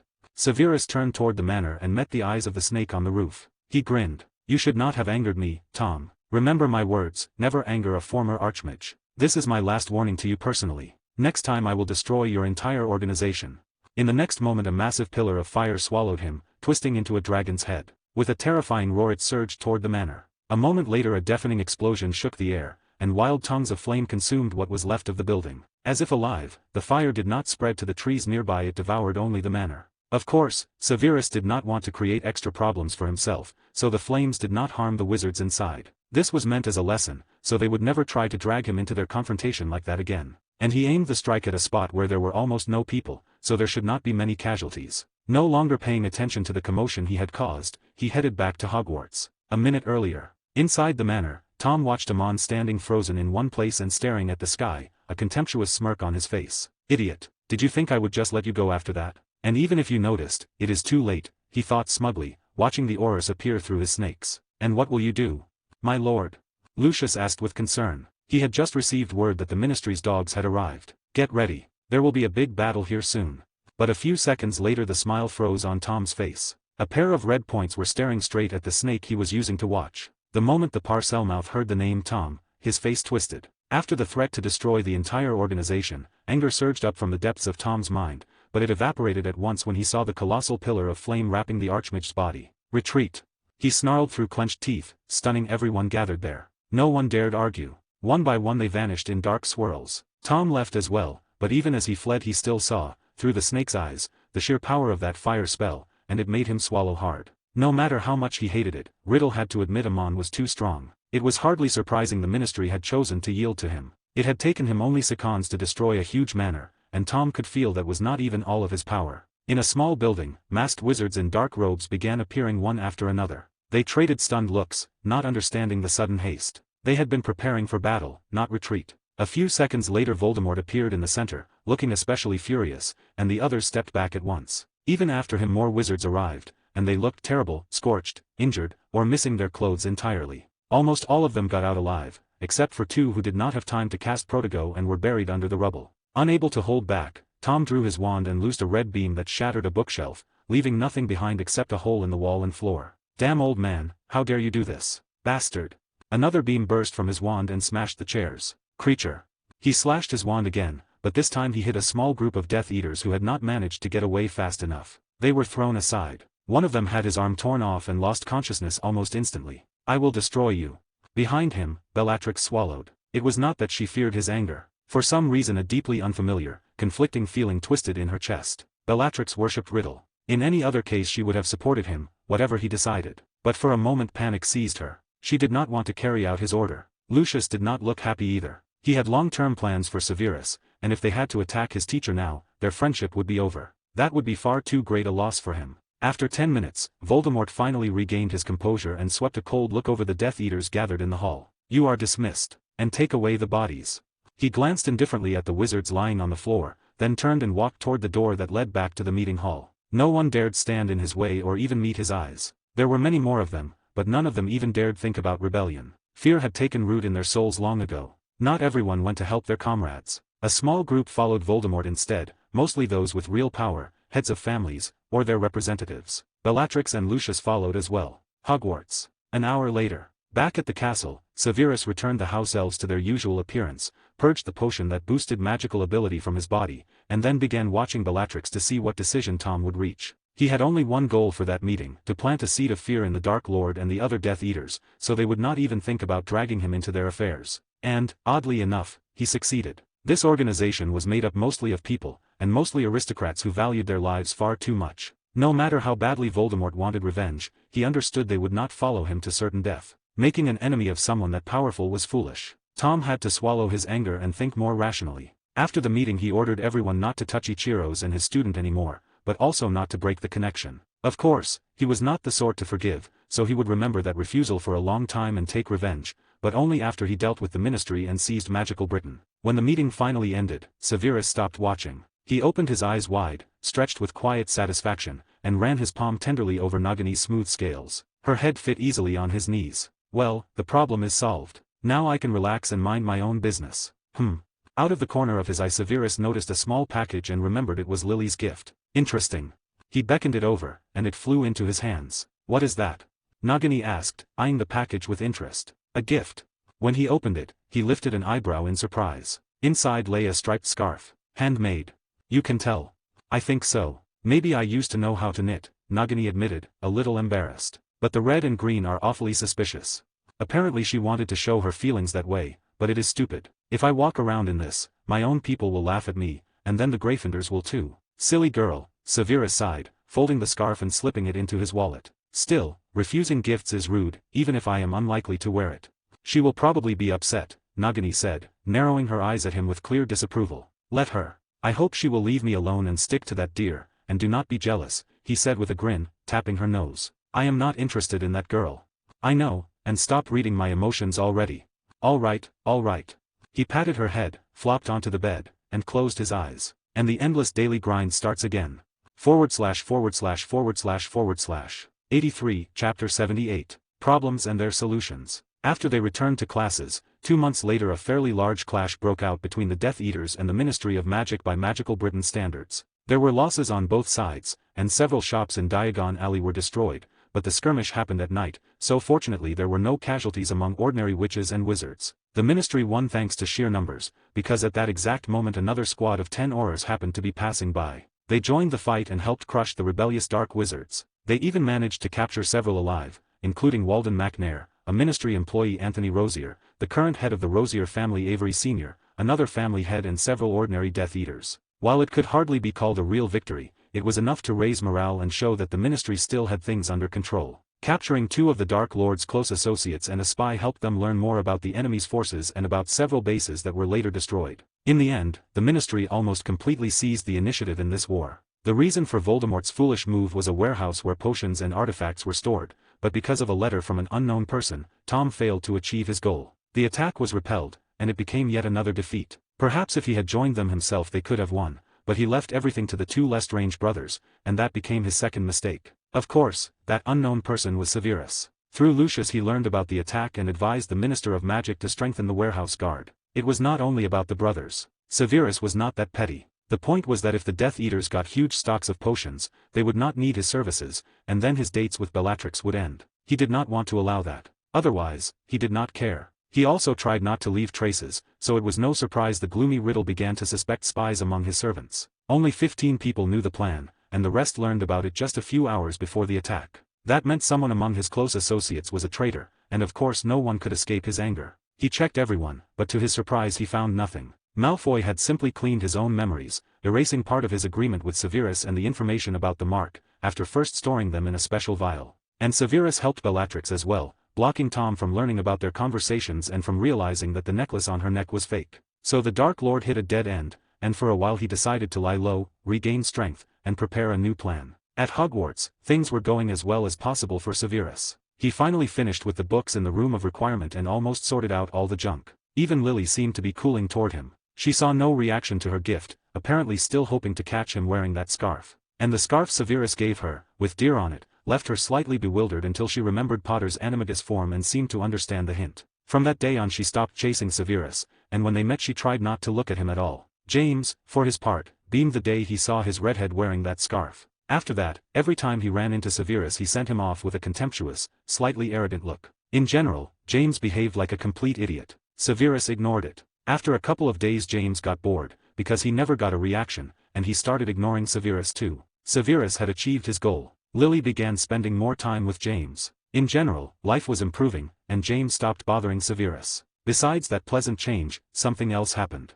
Salazar finally gave up and began betraying his colleagues in exchange for a body. He even demanded a magically binding oath, but what kind of body it would be, and the deadline for fulfilling the oath, were never agreed on. So the founder of the Snape faculty would have to stay in the portrait for a couple hundred more years. Severus decided to listen to Nagini and not help the old schemer, at least until he was strong enough to keep him under full control. Still, Severus managed to learn quite a lot about the 3 founders, and to his surprise some of the fairy tales turned out to be true. For example, the room, and also the private office where Rowena Ravenclaw kept all her books, which only the founders knew about. She never allowed students in. Even Salazar did not know its exact location, because she would not let him in either, but the room was definitely somewhere in the house common room. There were also the lion statues, though Salazar did not know what Godric hid there. There was Helga Hufflepuff's recipe book, and the cup that served as the key to enter her office, and many other secrets of the castle that perhaps even Dumbledore did not know about. Now Severus had a new goal, to pry open every founder's hiding place and pocket whatever treasures were there.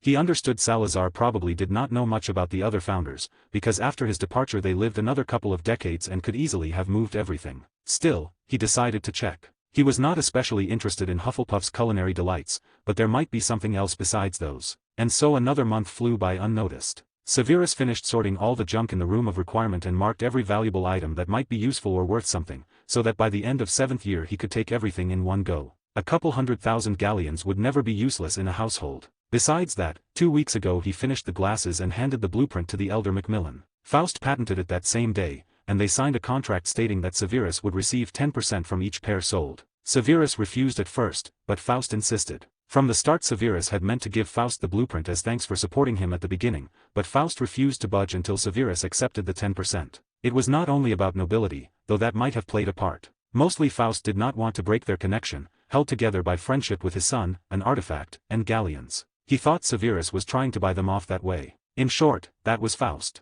But this month did not pass as calmly as the last two. One day on the way to the Great Hall, Severus ran into 2 Slytherin students. Nothing unusual, except he sensed dark marks on them. These were far more intricate than the earlier ones, and neither Dumbledore nor the school's protective charms could detect them. At first he did not pay them much attention, though he was surprised that 2 Death Eaters could stroll through the castle as if nothing mattered. Only a couple of days later the number of those students tripled, and Severus felt trouble creeping closer. Hogwarts was the one place where he could spend his time calmly, with at least some sense of safety, and now that Noseless Lich was about to ruin his peaceful island full of treasures, Severus could not allow that. So the very next day Albus Percival Wulfric Brian Dumbledore received an anonymous letter from a student concerned about the school, asking him to check right forearms for a certain black filth. In the corner the student drew a snake, as a hint about where to start looking. The next day they announced a short sleeves day, and the headmaster decided to visit the Slytherins, without forgetting to check the other houses too. And right as he passed 2 particular students, the dark mark appeared on one of their arms, and the whole mess began. That same day they checked every student and found 9 more. To everyone's surprise, the last one came from Ravenclaw. After that the ministry arrived to inspect the school, but it stayed only 2 days. After interrogating students who were close to those idiots, the officials left quickly. Dumbledore tightened the security measures, and now he could often be seen walking the castle halls. If it had happened earlier, it would have been a problem for Severus, but once he finished everything he needed in the room of requirement, he stopped worrying about it. The rat locator warned him almost immediately whenever Dumbledore left his office and came back, or whenever he was already nearby. In general it barely affected him. He did most of his work at night if he suddenly needed to search for something. During the day he checked the information he got from Salazar, and he also started studying healing magic. In his past life he had mostly ignored it because he never needed it, thanks to the Phoenix Heart's powerful regeneration, though he still had to learn basic first aid back in his magic school. Healing magic was a branch of magic that studied injuries, physical damage, disease, and other consequences of magical influence. They did not teach it at Hogwarts, so Severus had to study through books, which was difficult.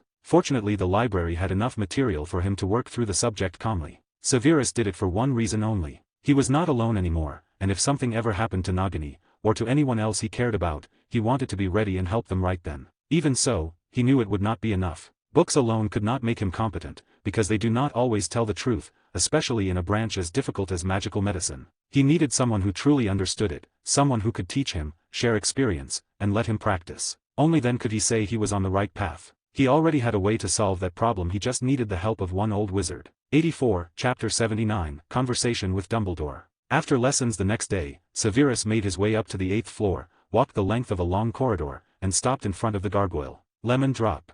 The statue's eyes flashed and it stepped aside, revealing the spiral staircase that began to rise the moment you set foot on it. A few seconds later the headmaster's office came into view. Dumbledore was there, stroking a phoenix's back with one hand. "Hello, headmaster." "Hello, my boy. What brings you to me?" Dumbledore asked with a kind smile. He lifted his hand from the bird, and it fluttered down from its perch, crossed the room in a few wing beats, and landed on Severus's shoulder. It began rubbing its head contentedly against his cheek. "He has missed you very much. As I have said before, animals tend to return what you give them. You remind me of a dear friend of mine." Watching Fawkes tuck his left wing under Severus's hand and press into the stroking, Dumbledore saw, just for a moment, another image in place of the young man standing before him, someone younger, curly-haired, in a blue coat, surrounded by all manner of creatures and smiling with an openness that had nothing guarded in it. He loved studying magical creatures, whatever their nature, however dangerous. "He gave me this phoenix, in fact. How quickly it all goes. I would like to meet a wizard like that one day," Severus said with genuine mild interest. He gave Fawkes one last stroke and the bird returned to its perch. "I imagine we would get along." "I have no doubt, my boy. No doubt at all. Now, what brings you here?" "I came with a request." "Speak. If it is within my power, I will do what I can." Dumbledore took a lemon drop from the dish on his desk and tucked it into his mouth, squinting with satisfaction. Severus's expression went slightly odd. I would like to study healing magic. Madame Pomfrey declined to teach me without your permission. Healing magic. Dumbledore looked genuinely surprised. No one had ever come to him with a request quite like that, least of all a Slytherin student. Yes. I want to be capable of helping the people I care about if they are hurt, rather than standing there watching. Commendable. Commendable indeed. Of course I have no objection. A sheet of parchment rose from the desk and a quill followed, moving without being touched. A few seconds later Dumbledore signed it, pressed his seal to it, and held it out. There. Thank you, Headmaster. Severus scanned the permission quickly and looked back at Dumbledore with something bright in his eyes. Study hard. Madame Pomfrey has a great deal to teach. She has considerable achievements in healing magic, and she is a very experienced healer. Of course. Good evening, Headmaster. And a good evening to you, Dumbledore replied, watching him go with the same warm expression. Whatever changes on the outside, the child underneath is still the same. But Severus stopped at the top of the stairs. Something else, my boy. Take your time. Speak. Dumbledore watched the hesitation on the young man's face with patient calm. I have a proposal. Regarding additional classes for the 5th years. I am listening. Severus cleared his throat once, then again, and lifted his gaze. As you know, these are very difficult times in this country. I want to suggest introducing first aid lessons into the curriculum. Wizards do not always have a restoration potion to hand, and in the time it takes a healer to arrive from St. Mungo's, a victim's condition can deteriorate sharply, or become fatal entirely. Knowing what to do in those first minutes is simply necessary, and that is true beyond the current situation. Anything can happen in life. He touched his chest, and a small stack of textbooks appeared in his hand. One of them drifted across the room toward Dumbledore, who caught it with mild surprise. Life Safety Skills, Dumbledore read. He flipped through the contents page and looked up with open puzzlement. This is a Muggle book, is it not? It is. The idea came from studying the Muggle school curriculum. They teach this from the 3rd year, so from roughly age 10. The early stages are only the basics, of course, but by the end of school they cover stopping bleeding, applying bandages and tourniquets, dealing with broken bones, emergency procedures, what to do if a building is seized, what to do in a fire, how to put one out. I believe this kind of knowledge is necessary for children's safety, and so that at any moment they can help a friend, or even a stranger.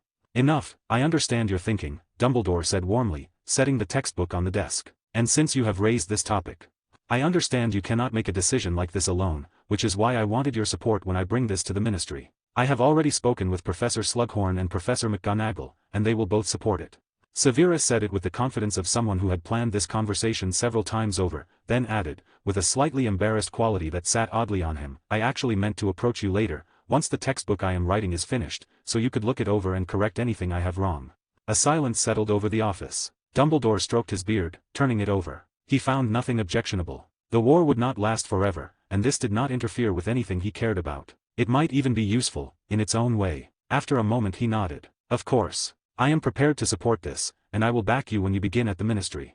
Thank you, Headmaster. That is a genuine weight off my shoulders. With your support as well, it will definitely come to something. The moment I finish the textbook, you will be the first to see it. Dumbledore laughed, caught off guard by the brightness on the young man's face. After a few more questions, Severus said goodbye and left, heading back toward the Slytherin common room. I did not know you were such a good actor. I am giving you a standing ovation.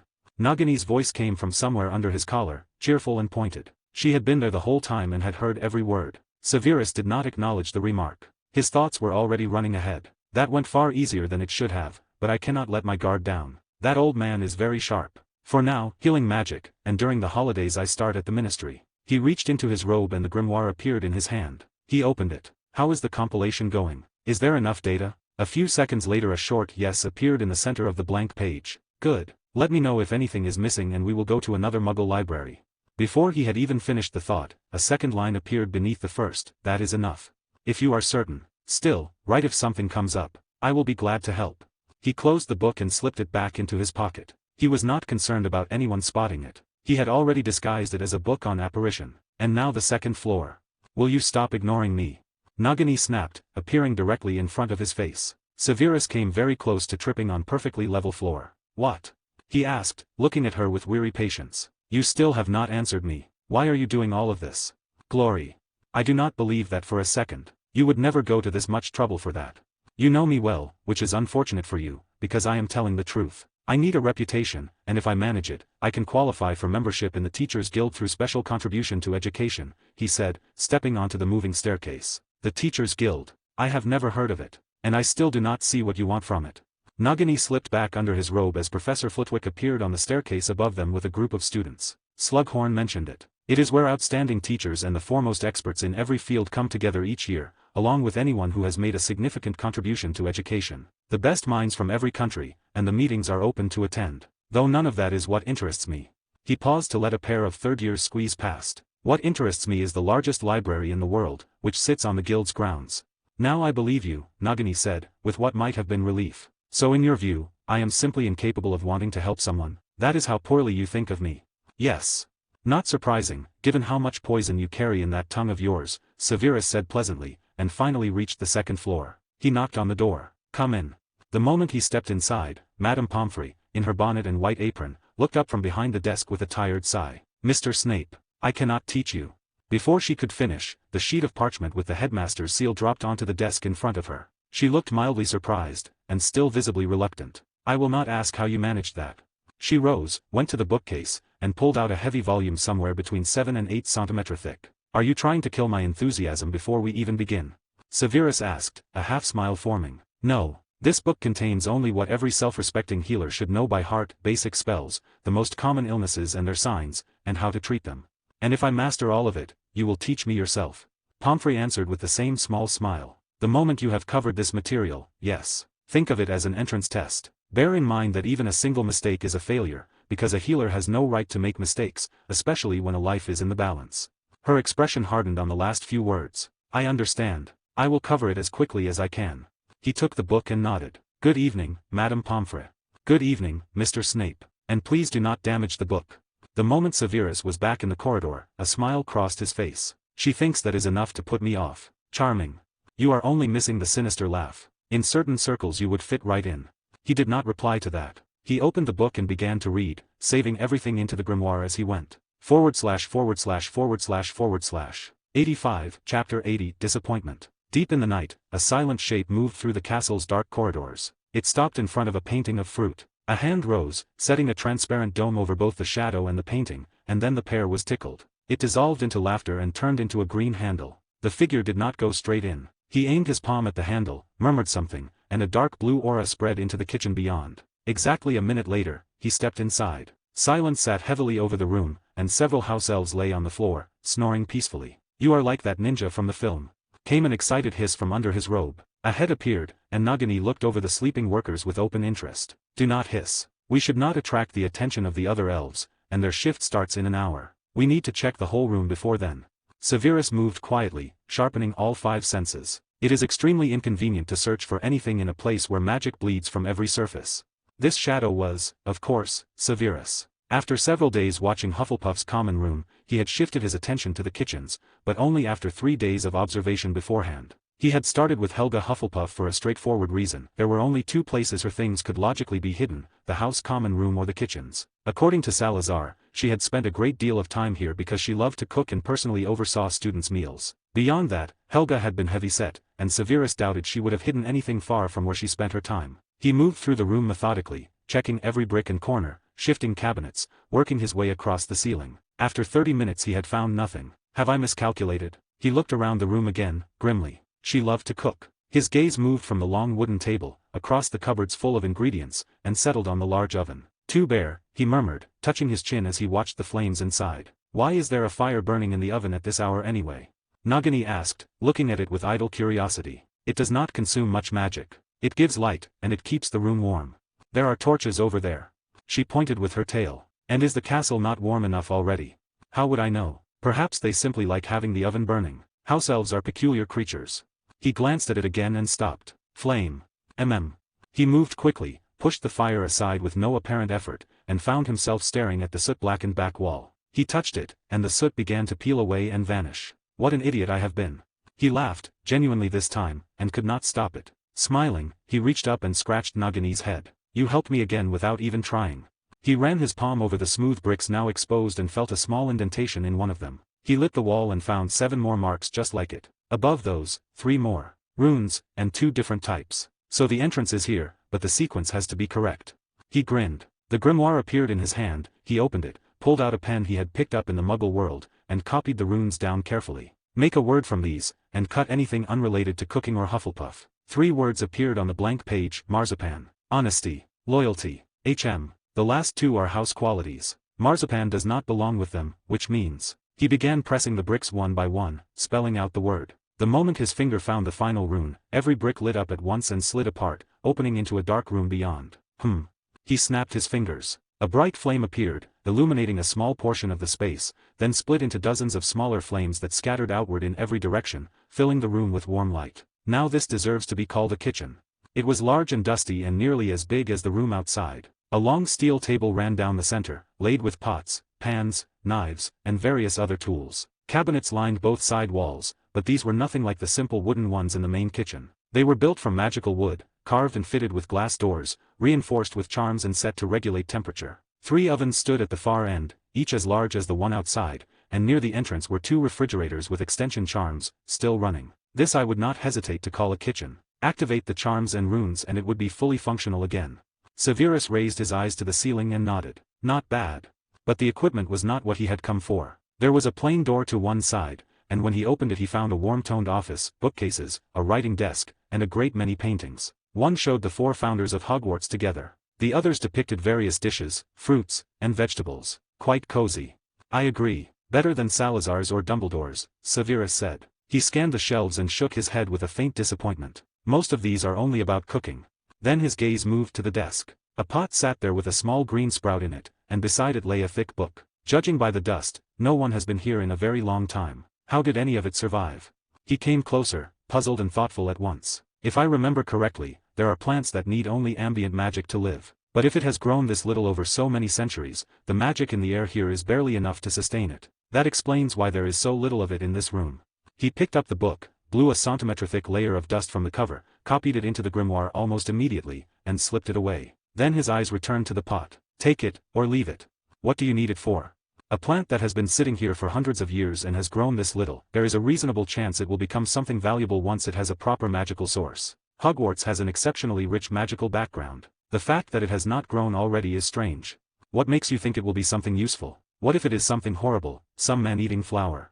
Nagini stared at the sprout with clear suspicion. Even that would not be the worst result. Another line of defense for the house could be very useful, he said calmly. But since Helga planted it, it is almost certainly an ingredient of some kind. She loved cooking, and I doubt she would grow something dangerous, though perhaps she did not know herself what it would become. He looked at the pot for a few more seconds, then picked it up. All right, now I am genuinely curious. He tucked it into the necklace. Nagini said nothing, though she still thought keeping the sprout was a risk. She simply understood that arguing with Severus on this point would take days of sustained effort and might still not work. He did not stop at the office. He gathered the books that were not about cooking, along with a few other things that caught his eye. Finally he went to the large painting and slid it aside. Behind it was a smooth wall, blank except for an illusion concealing a hollow shaped precisely like Hufflepuff's cup. He did not overthink it. He felt no danger from the mechanism, so he simply took the cup out and set it in. For a few seconds nothing happened. Then runes flared across the cup's surface. A moment later the wall shuddered, screeched, and began to pull back, splitting into 2 sections that slid apart from the center. At the same instant, the smell hit him. Severus's face twisted, and he quickly formed a thin film around himself. Nagini pressed her mouth shut very tightly. Snakes, especially magical ones, had an extraordinary sense of smell, and they tasted the air with their tongue. You can relax. I put a barrier up. He tapped a finger against the transparent dome around them. Dreadful. Like something rotted in a sealed room for 2 years. That is more or less exactly our situation. He pointed into the small greenhouse beyond the wall. Dried plants lay scattered inside, along with a few vegetables that were nearly indistinguishable from the rest of the dead mass. It is almost a shame. What idiots the founders were. They died, told no one anything, and look at the result. Are they not idiots?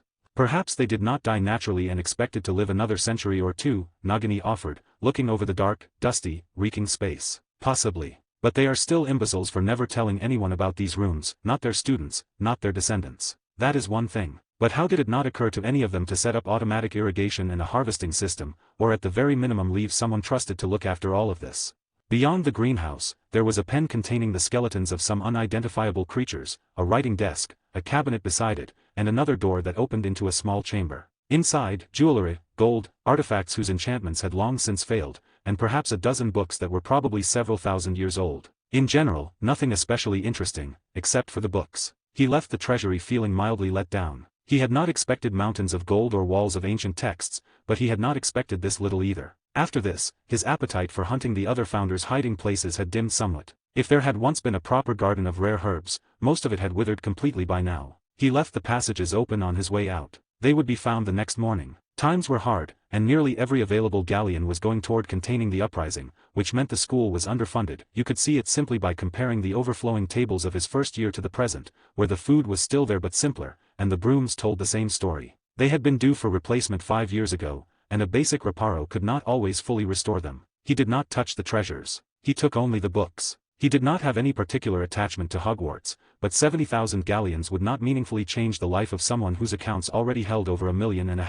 It could help the school. ///////. 86, Chapter 81, Feelings. By the time morning came, Severus had worked through all the books from the office and the treasury. He had also read the diary that had been lying beside the pot and learned what the plant was. It did not disappoint him. There was not much written, because even Helga herself had not been able to fully understand it. In the 40 years after she first received it as a seed, the plant had grown only a centimetre, and it now stood 12 centimetres tall. Across more than 1,000 years, that was a painfully modest pace. As for what it did, it produced a calming fragrance that spread outward from the plant. When Severus moved it to his own home and connected it to a magical source, putting a limit on how much it could draw, it woke from its dormancy almost immediately. A pleasant scent filled the whole house and spread roughly 100 meters in every direction. More striking was this: the amount of ambient magic generated around the building doubled. The house elves ended up with extra work, mowing the lawn more often than usual, because with that much magic in the soil the grass and everything else was growing considerably faster. Outside it was already spring, and the weather was warming steadily.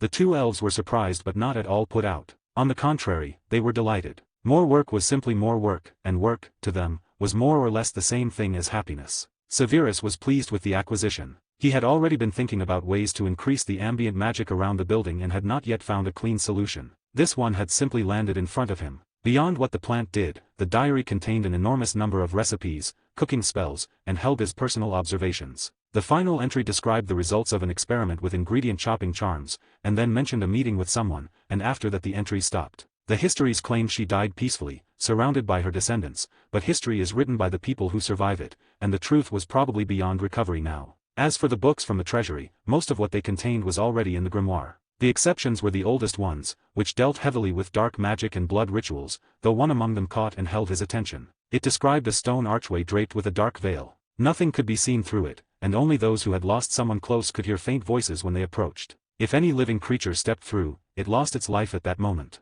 The author called it a gateway between the living world and the dead, arguing that it took only the soul while leaving the body behind, and pointing to the voices as evidence. Something like that was impossible for Severus to simply read past. His own suspicion was that it was a dark artifact that absorbed souls, possibly with some capacity to read minds, rather than a true gateway to anywhere. The frustrating part was that the location was nowhere in the text, as though it had simply been omitted or never recorded. But if he ever found that archway, he would want to understand it. The next few days were quiet. No one among the students seemed to have noticed the open room in the kitchens, but Severus was not paying much attention to that. He had already moved on to Ravenclaw, watching and working out where a passage might be concealed, and so it continued until Friday. Toward evening he left the castle and went home. The shop was running smoothly without him. Karner had proved reliable enough that Severus no longer needed to be there, and Toby handled the rest, removing difficult customers and keeping all the unrented spaces clean and in order. The same could not be said for Voldemort's operation. After 2 failed missions, he had turned his frustration on the people around him with considerable energy,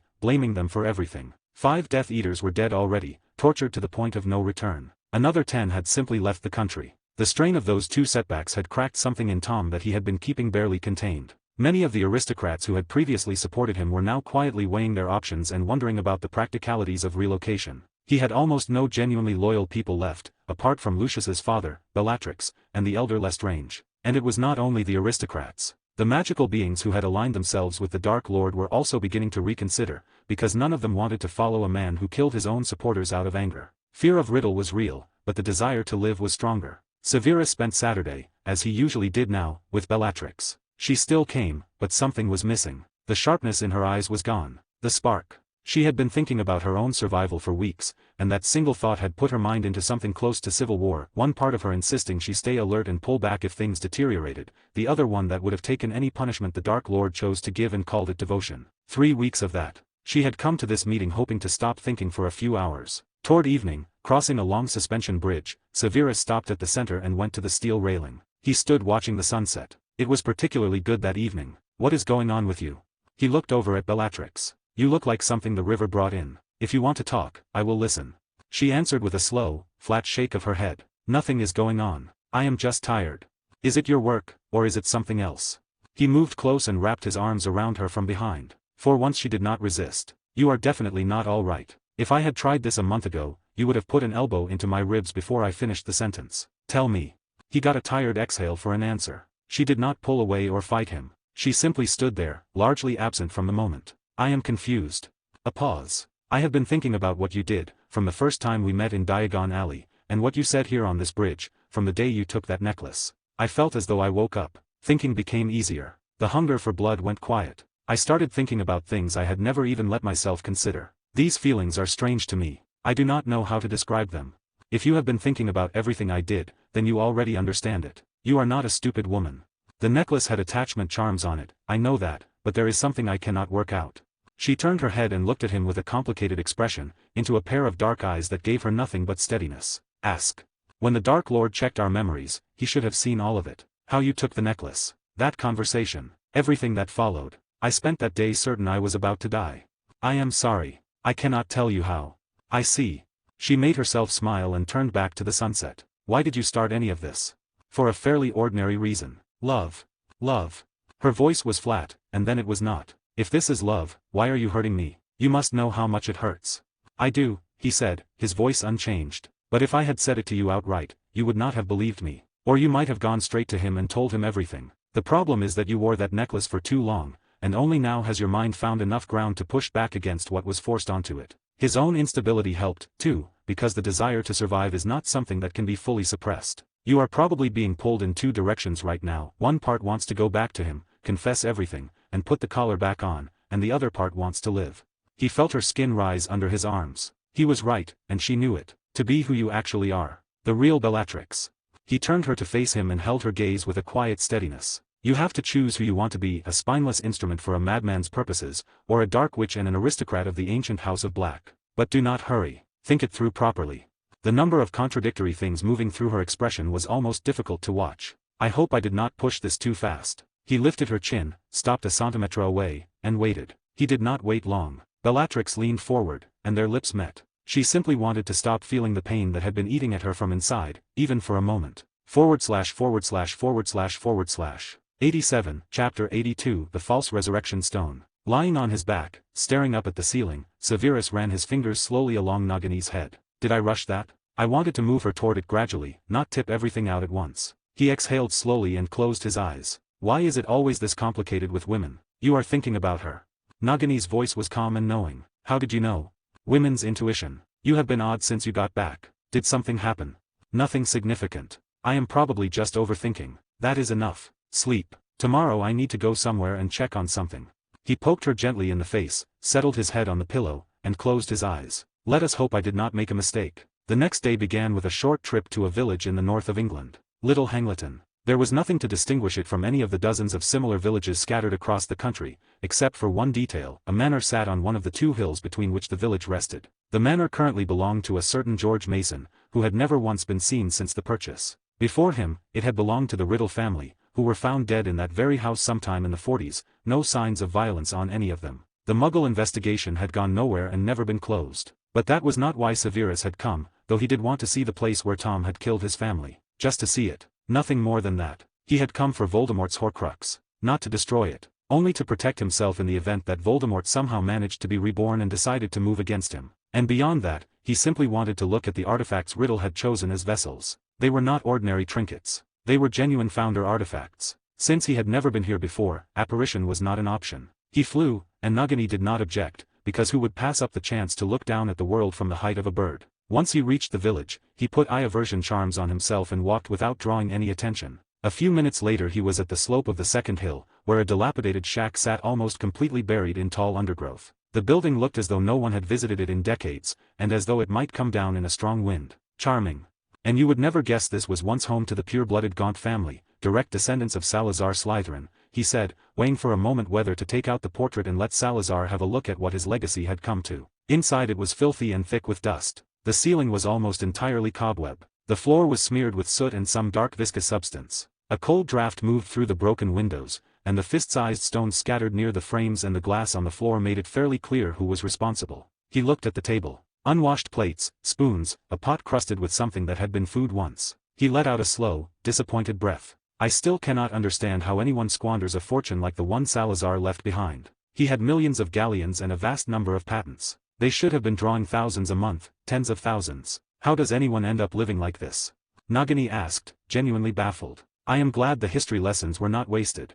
He nodded at her. The answer is simple and depressing. They were fools with no idea how to handle money. Instead of growing what their ancestor built, they spent until it was gone. That is the whole story. It is precisely why you do not put fortunes in the hands of people who cannot think.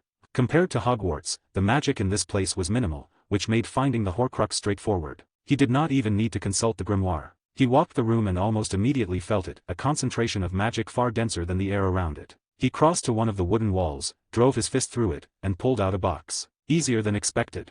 He opened it, and the expression that crossed his face was a complicated mixture of shock and a hard, burning hostility that did not look like anything Nagini had seen from him before. What is it? What did you find? She watched his face with concern. A ring. What is wrong with it?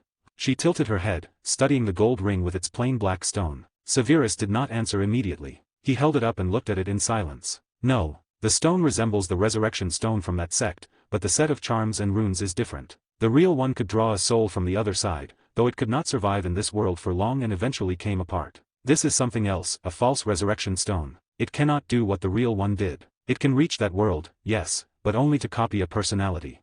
Something cold and metallic moved through his eyes. I would take the hands off whoever built this thing.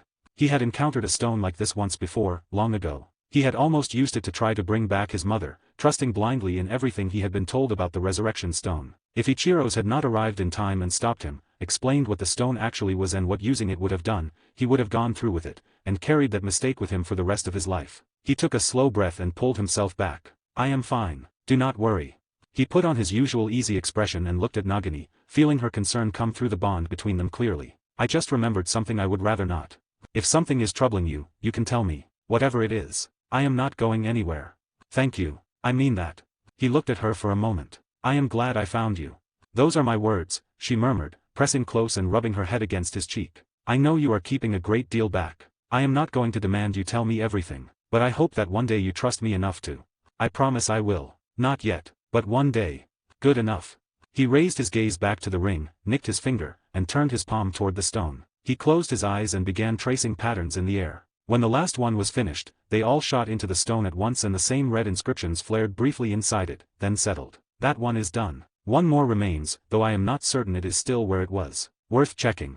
A few hours later, Severus and Nagini stood in front of a cave near the sea. Disappointment registered on his face almost immediately. He could not feel a Horcrux anywhere inside. He checked the interior anyway, because Riddle had layered charms on everything and blocking a detection spell would have been straightforward for him. Even inside, he found nothing. According to Tom's memories, a Horcrux, Salazar Slytherin's locket, should have been on a small rise in the center of an underground lake, surrounded by a barrier and guarded by Inferi in the water below. Everything was there. Except the Inferi, and except the locket. That could mean only one thing: Voldemort had moved it. Without any indication of where, it would be almost impossible to find, and Severus decided to stop at the ring for now. He had already destroyed 3 of the 5 Horcruxes and marked one with a slave brand. Working from the feel of the soul fragment, he estimated there could be no more than 6 in total, which meant that beyond the locket, one more was somewhere out there. Without a lead, finding either of them was close to impossible, and he was comfortable leaving it where it was for the time being. If they ever surfaced, he would deal with them. For the rest of the day they stayed by the sea. Severus had not been to the coast in a long time, and he let himself simply be there, mixing in the additional business of teaching Nagini to swim, or more accurately standing in the shallows while she tried. The next day they returned to Hogwarts, and the routine resumed: the founders' caches, regular lessons, Slughorn, everything else. One disruption: Lucinda Talkalot, the Slytherin Quidditch captain, had decided she wanted Severus on her team and was not taking no for an answer. He could not entirely explain it, because his flying had never been impressive. He had tried to match Potter in that area, since Potter was Gryffindor's seeker, but talent was simply not something he had there. Strange and confusing, but there was also good news: the brooms had been replaced. The galleons Severus had left were spent on what they were meant for, rather than disappearing into Dumbledore's accounts. Several areas around the castle had seen small repairs and updated charms, and a few staircases that had not worked properly in years were finally fixed. // 88, Chapter 83, Healing. Great Hall. Severus ate his breakfast without hurrying, slipping a piece of bacon to Nagini at intervals, all while a dark-haired girl stared at him with the focused displeasure of someone who had been sitting with the same argument for several days. Join the team. Not interested.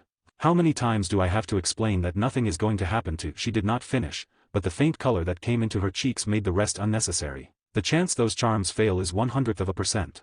Exactly. That is essentially impossible. And even if it did happen, it is not some curse or magical attack. It is just physical damage. It is not difficult to fix. And you think I want to experience that? He looked at her with the expression he reserved for people who had said something genuinely puzzling, and slipped another piece of bacon to Nagini. Leave me alone, Miss Talkalot. Regulus, sitting nearby, had been watching the whole exchange with the detached curiosity of someone watching a sport he did not particularly understand. The first time Talkalot had appeared at their table, he had been genuinely startled. He was on the team himself, technically, as a reserve, and by 6th year he fully intended to be a starting player. Which was why it struck him as strange that Talkalot, who was widely known for being demanding to the point of cruelty with her own team, driving them into the ground at every practice, had apparently decided to personally recruit someone, and to keep doing it day after day. I am almost starting to feel jealous. That is enough. I will not join. I am not interested. Severus stood, dropped a friendly hand on Regulus's shoulder as he passed. Good luck on the test today. Thanks. Regulus nodded, slightly thrown. An action like that from Severus was not normal. Usually it was a nod at most. You too. Watching Severus leave, Regulus glanced at Lucinda, and immediately wished he had not. She was staring directly at him, with purpose. Regulus, we should talk. She moved into the chair across from him, folded her hands on the table in a businesslike way, and smiled. You absolute bastard. Meanwhile, Severus was already walking the second-floor corridor toward the hospital wing without particular hurry. He had finished Madame Pomfrey's book a good while ago, but he had not gone back yet. He wanted a solid grasp of the material in practice before he walked in and said so. Well, you are a piece of work. You just left poor Regulus alone with her, Nagini said, with a tone that suggested she disapproved but found it quite funny. She had peeked out from under his collar to watch him go. Though I am still wondering why she is so desperate to get you on that team. Honestly, so am I. Perhaps it is about money. She wants me to invest in better brooms, something like that. I doubt she actually knows what I can do. Either way, forget her. They reached the hospital wing and he knocked. Come in.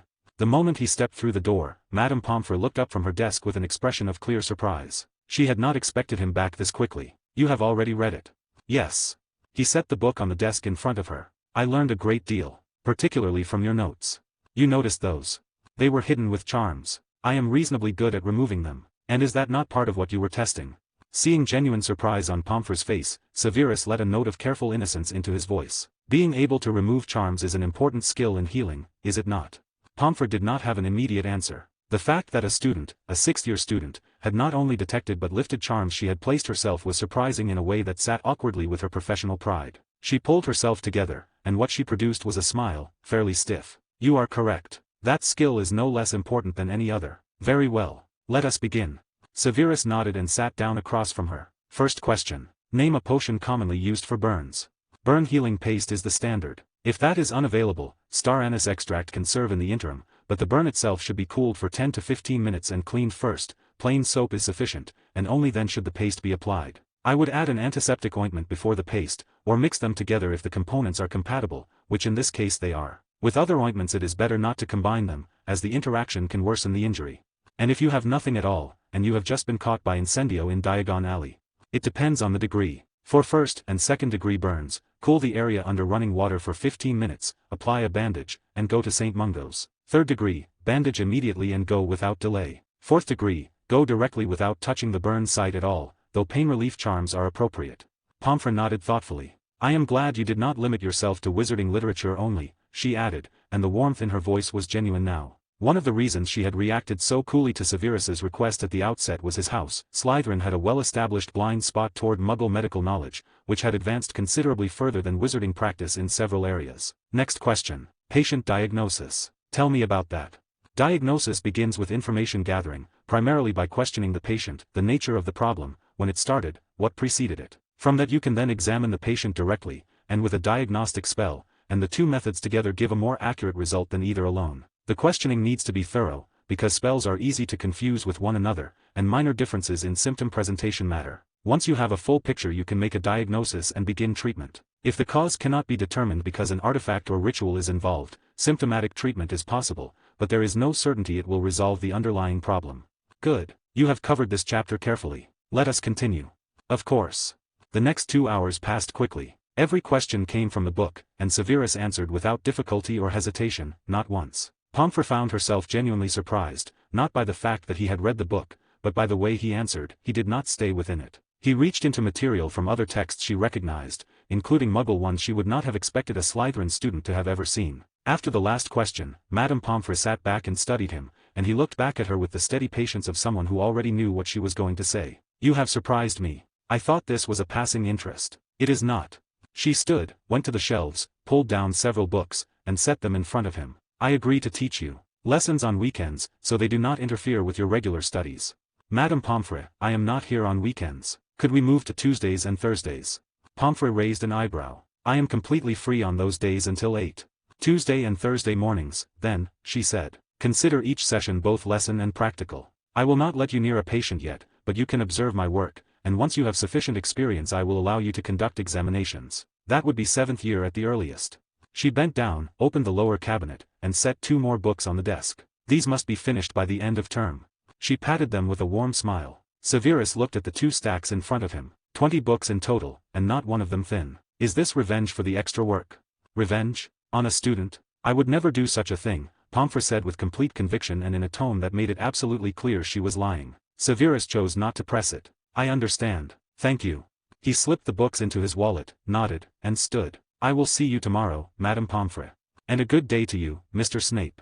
She waved with a smile. Sweet as treacle on the outside, Severus thought as he stepped into the corridor. Complete sadist underneath. He spent the entire following day in the hospital wing, mostly reading and watching Pomfrey work. He found, despite himself, that she was excellent at it. She needed only the briefest examination to understand what was wrong with a patient. His most difficult questions did not slow her down, and her knowledge of potions was thorough. Recipes, properties, interactions, all of it across an enormous range. She was below him in that particular area, a copper master's badge against his higher rank, and when she found that out she went very quiet for a moment. She had heard about the recently emerged talent in potion making, but had not paid close attention. That field only touched healing at its edges, and it had not seemed relevant to her. After this, she respected him, though she thought his decision to pursue both disciplines simultaneously was misguided. Potion making and healing were both complex enough to demand everything a person had. Reaching mastery in both at the same time was, in her professional opinion, simply not possible. She did not say so. People learned their lessons most reliably from their own mistakes, and while she was quite certain this would end badly for him, she was also genuinely curious whether she was right. ////// 89, Chapter 84, Routine. 2 months later. Severus let go of the student's hand, straightened, and looked at Pomfrey. The boy was lying on the bed in front of them, flushed, a rash spreading across his face and neck. The symptoms look like a fever, high temperature, rash, redness in the face and eyes. But something is off. He took a wooden stick from the jar on the side table, gently opened the patient's mouth, and produced a tiny flame that floated inside. Using the stick to press the tongue down slightly, he looked at the throat and found it tinted green. This looks like a potion reaction. Someone poisoned him. He withdrew the stick, caught a sharp, acrid smell, and looked at the green residue on the tip. Hound grass, needle leaf, nightshade and mandrake root. Whoever brewed this had no idea what they were doing. I would remove their hands and find somewhere creative to put them. What was that?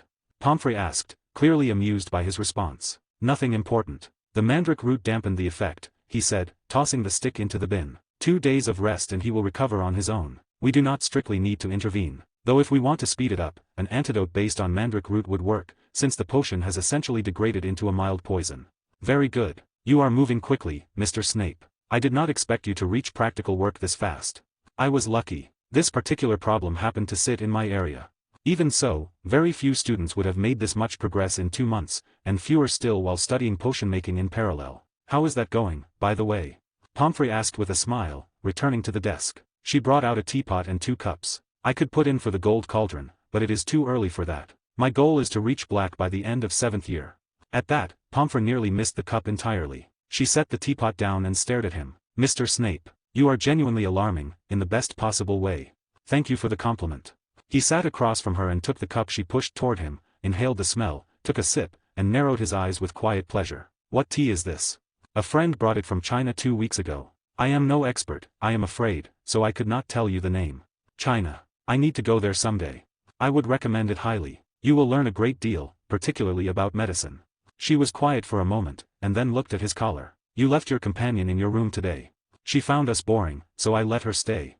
More accurately, she had described the hospital wing as having the ambient atmosphere of a graveyard and declined to come. She is a remarkable snake. At times I almost thought she understood me. Pomfrey shook her head and took another sip, and then her expression shifted into something more considered. I have a question for you. Your reaction earlier suggested you had some idea who might have done this to Mr. Kane. Am I right? Severus stroked his chin, thinking, and after a few seconds nodded. I have a suspicion. There is a group of 4 troublemakers from Gryffindor who are fond of this kind of thing. What makes you think it is them?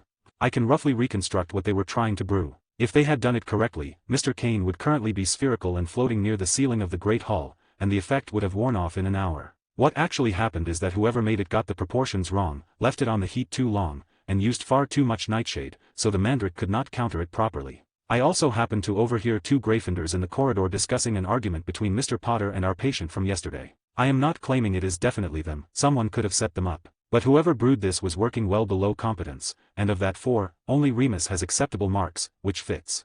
He took a sip. The potion was made by someone who should not have been near a cauldron. I see. Pomfrey's expression was that of someone who had already reached their own conclusion. She stood. I will be back shortly. Of course. I will keep an eye on things here. She left. Severus settled back into the chair and opened a book. The next day provided its own entertainment. From breakfast through dinner, Potter kept finding reasons to look at him, suspicious and sharp, evidently having decided that Severus was somehow responsible for the house being hauled up over the incident with Oliver Kane. Severus ignored it. He had more pressing things in his head. After lessons he went to see Pomfrey with a handful of questions he had not been able to answer from books alone. When he opened the door, there was a new patient on one of the beds, dressed in green Quidditch robes, and Lucinda Talcott standing beside him. The moment she saw Severus, something happened to her expression. It was not a romantic complication. It was that 1/100%, which had turned out to involve a broom handle and a direct, unconditional, entirely one-sided victory for the broom handle. Lucinda could not hold out against the look on Severus's face for more than a few seconds. She left the hospital wing very quickly, and from that day forward made a point of never quite meeting his eyes, a habit she maintained all the way to graduation. That evening, after a session with Slughorn, who had recently developed the habit of praising Severus at every available opportunity in a way that was becoming slightly excessive, Severus and Nagini returned home. He spent those 2 days working, as he generally did on weekends. First, he put together the paperwork he would need to move his educational proposal through the ministry. The textbooks for each year were finished and had already been reviewed by a certain bearded headmaster, who had given them an excellent rating and offered several approving comments. If Dumbledore ever found out whose work he had praised, the results would be interesting, but Severus saw no reason to tell him. The most likely outcome was Dumbledore having a cardiac event and Severus ending up in Azkaban, which would benefit no one except Riddle, who would get rid of 2 problems in a single afternoon. Getting anything new through the ministry, especially during a war, was ordinarily close to impossible. They simply had no interest in educational proposals while the country was unsettled. But certain connections smoothed the path considerably, and within a day Severus had submitted everything for consideration without any real difficulty. The review would take about a month, and he was not worried about rejection. He had prepared too carefully for that. The remaining investment was a few thousand galleons in materials, and within a couple of years, once the streets were calmer, wizards would stop dying so easily from things that did not need to be fatal. Beyond that, he was working on a book about potion making, drawing on knowledge from his previous life and putting it into writing properly. Every month he also contributed articles to newspapers and journals in the field, building a reputation one piece at a time. Because of all of this, he had cancelled his Saturday meeting with Bellatrix. From that day on she had been more like herself again, with one difference: she was more open with him, and toward Voldemort, more careful. The old devotion had not vanished. It had simply weakened enough that the instinct for self-preservation, buried under years of conditioning, could finally find the surface. Before, she had been capable of sitting beside Voldemort during his rages and leaning into them. Now she made a point of being as far from him as possible in those moments and avoiding his eyes. But feelings that have been pressed into a person's mind over years by active enchantment are not easily lifted. Everything depended on willpower and on what surrounded her. Left alone, Bellatrix would have needed decades. Because of Severus's interference, constantly destabilizing her and applying quiet magical pressure at the margins of her thinking, she was recovering far faster. A year or 2 instead of a decade, though even then the necklace's influence would never be fully gone. So beyond their Saturday meetings, he also spoke with her on weekday evenings, mostly at weekends, through a mirror. She always performed indifference, but Bellatrix had no real talent for lying, and even through hundreds of kilometers of distance he could feel exactly what she actually felt. Love was still a long way off. But something like genuine regard had appeared, and she had stopped objecting to being kissed, even if she always put on a performance of reluctance before returning it. In that, she reminded him of Nagini, saying one thing, thinking another, feeling something else entirely. In short, women.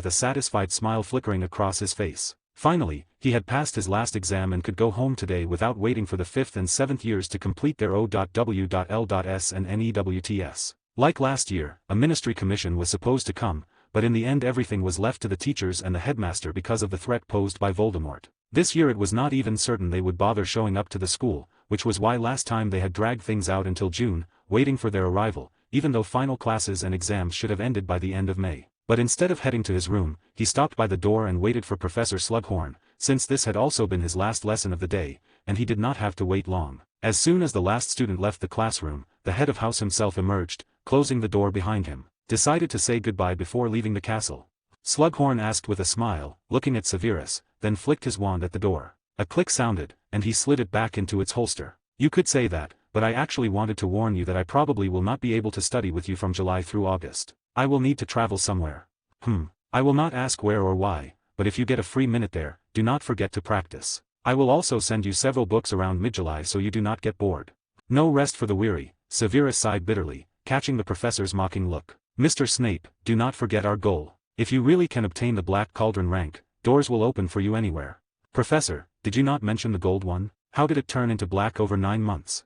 In response, Slughorn coughed and smiled awkwardly. "I certainly have not told you this yet. I did not want you getting a big head, but you could already pass certification and earn the Gold Cauldron rank. Well, since you managed to overcome such a huge gap in such a short time, I figured that by the end of 7th year you have a chance to advance to Black Cauldron." "Professor, do not set impossible goals. I will certainly try to meet your expectations, but I cannot promise I will succeed. It is almost impossible. Simple cramming is not enough here. You need experience, years, even decades of work in this field. It is too early for me to aim for that. And honestly, I already know I can pass certification for Gold Cauldron, and I want to achieve the same, but it is impossible right now." Slughorn froze for several seconds, processing the words, and when it finally sank in, he narrowed his eyes dangerously. "So you are putting your own teacher in an awkward position." He reached for his wand without taking his eyes off the smirking young man. "Professor, I have a request for you." "A request?" His hand froze a few centimeters from the holster. "Yes. I wanted you to teach someone during the holidays. I do not have much experience with this, but you have 40 years of teaching experience and you are one of the best professors at Hogwarts." At those words, Slughorn even straightened a little. "She has a very good memory and already has 4th-year level knowledge. Mostly she helps me with the shop and brews those potions." "Fine. Bring her to me tomorrow, and I will decide." Smiling, Severus shook his head. "She is here." "Here. Nellie." In the next moment, under Slughorn's stunned look, a house elf appeared beside him in a black dress with a white medical coat over it. "I mentioned her." "A house elf?" "Yes. I have been teaching her for about 9 months. Though she has almost no talent, her memory is excellent," he said, patting the elf on the head and making her beam. "Nellie thanks Master for the praise. Nellie is very happy. Now I just need to get rid of the servility somehow, and then she will be a normal person." Slughorn's gaze darted between Severus and the house elf, trying to figure out whether Severus was telling the truth or joking with him again. But seeing Severus's serious expression, he understood his student was not joking, and after a brief mental deliberation he finally focused on the nervous house elf. "You are not joking." "Why would I joke?" For Slughorn, this was, putting it mildly, unheard of. In all his life he had never heard of house elves being taught such things. He himself had never even considered it, though it was understandable. They were already stronger than wizards, so if they could also brew potions, make artifacts, and so on, the latter would feel inadequate, especially aristocrats, since some slaves had surpassed them in everything. Of course, that was not the main reason. What wizards feared most was the power of house elves. Though they were in the minority, each could use nonverbal, wandless magic and apparate anywhere. If wands fell into their hands, wizards probably would not live long. That was why the law existed forbidding magical creatures from using them, out of fear of an uprising like the one goblins once staged. Of course, there was no law prohibiting teaching house elves artifact making and potion brewing, but Slughorn did not doubt that if this ever surfaced, aristocrats would start voicing discontent, and then the poor ministry, under mass pressure, would have to ban that for elves too. Goblins were one thing. Though they wielded magic, only a few did, and weakly at that. House elves, on the other hand, were true killing machines.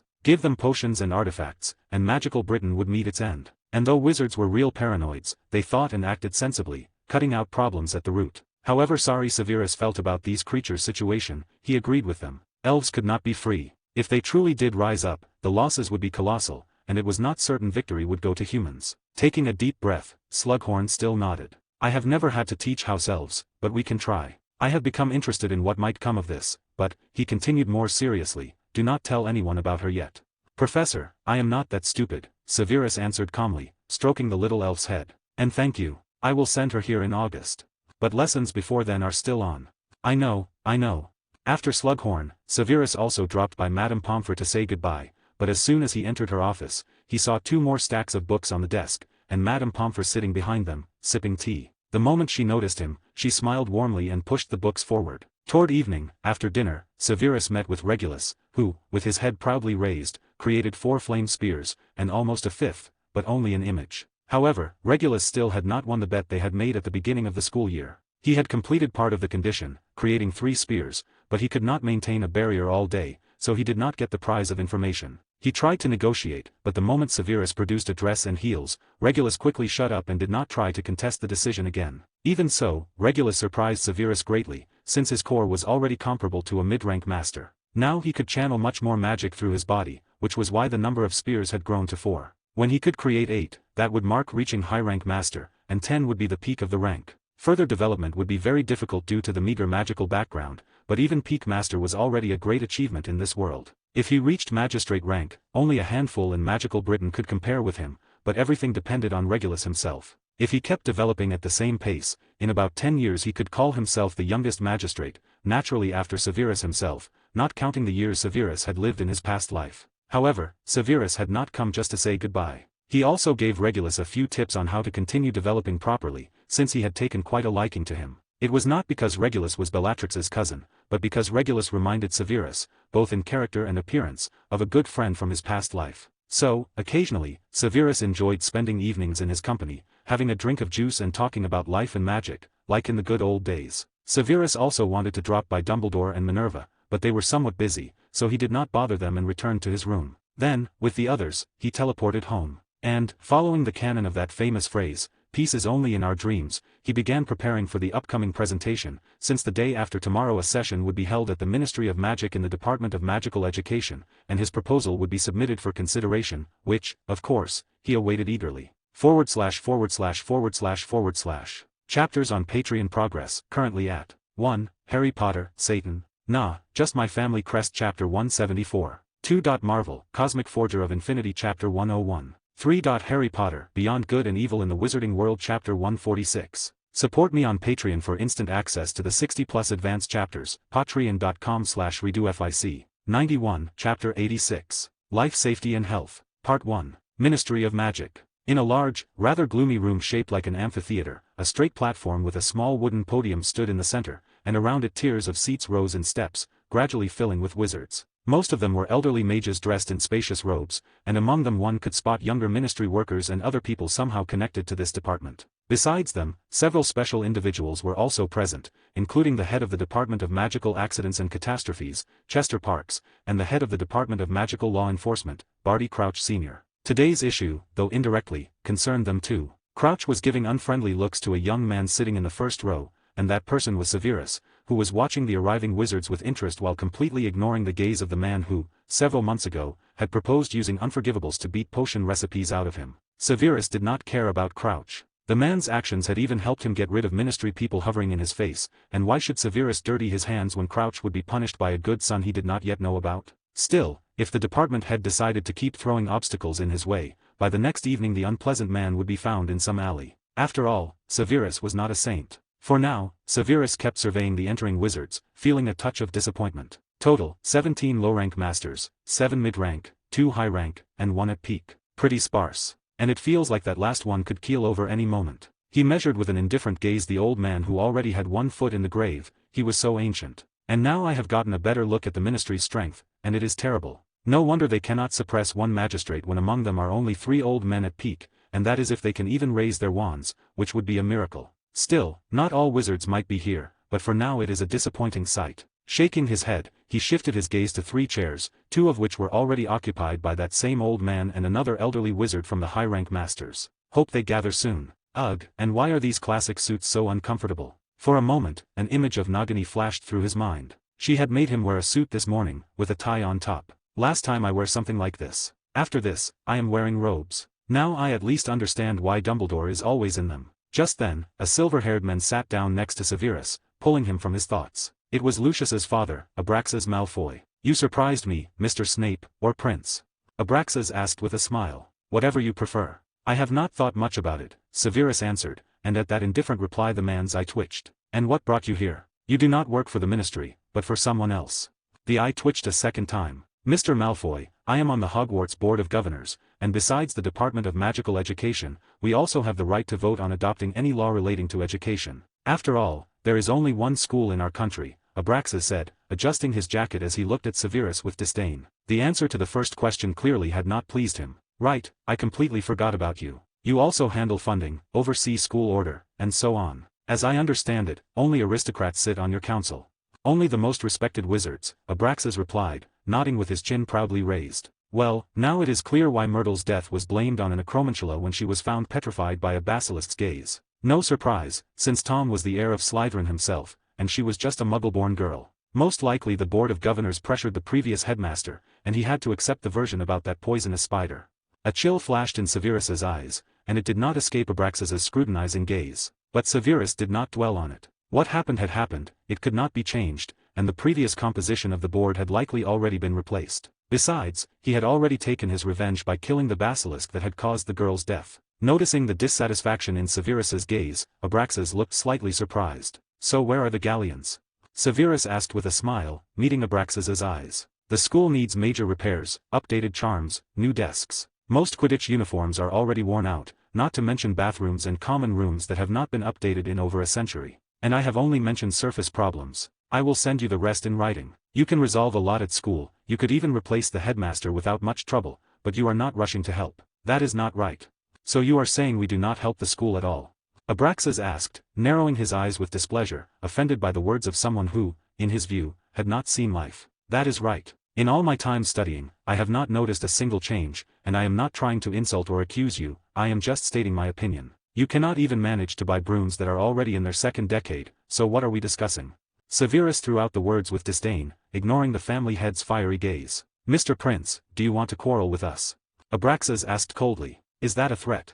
Severus looked at him with a mocking smile. "Go ahead. I do not care if I am expelled from school, but will you be ready to face the consequences of your decision?" Those last words sobered Abraxas, and the consequences of the quarrel between the Dark Lord and Amani Chiros flashed through his mind, when the former had been forced to retreat. If it had not been a demonstrative spanking, the Death Eaters would not have existed that day. Imagining something similar happening to his estate, Abraxas shuddered. "What threat? I just made a bad joke."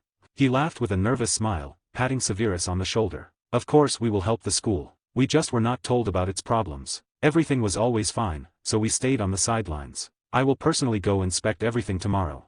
"Glad you understood me, but no need to trouble yourself. I will send you the list of what needs fixing tomorrow. See how I have made your work easier." "Go to hell. Made it easier," he says. "If not for your damned teacher, you would be kicked out of that school tomorrow." Deep down, Abraxas was practically cursing Prince, but outwardly his smile was so good-natured that if someone not skilled in legilimency had been in Severus's place, they would have thought a saint sat before them. "Thank you, I will eagerly await it. I am glad I could help you. And by the way, you will support me today, along with the rest of the Board of Governors." "Of course we will support you. Think I can refuse after that threat?" "Thank you, Mr. Malfoy, I knew I could count on you." Severus shook his hand with a joyful smile. "Do not mention it.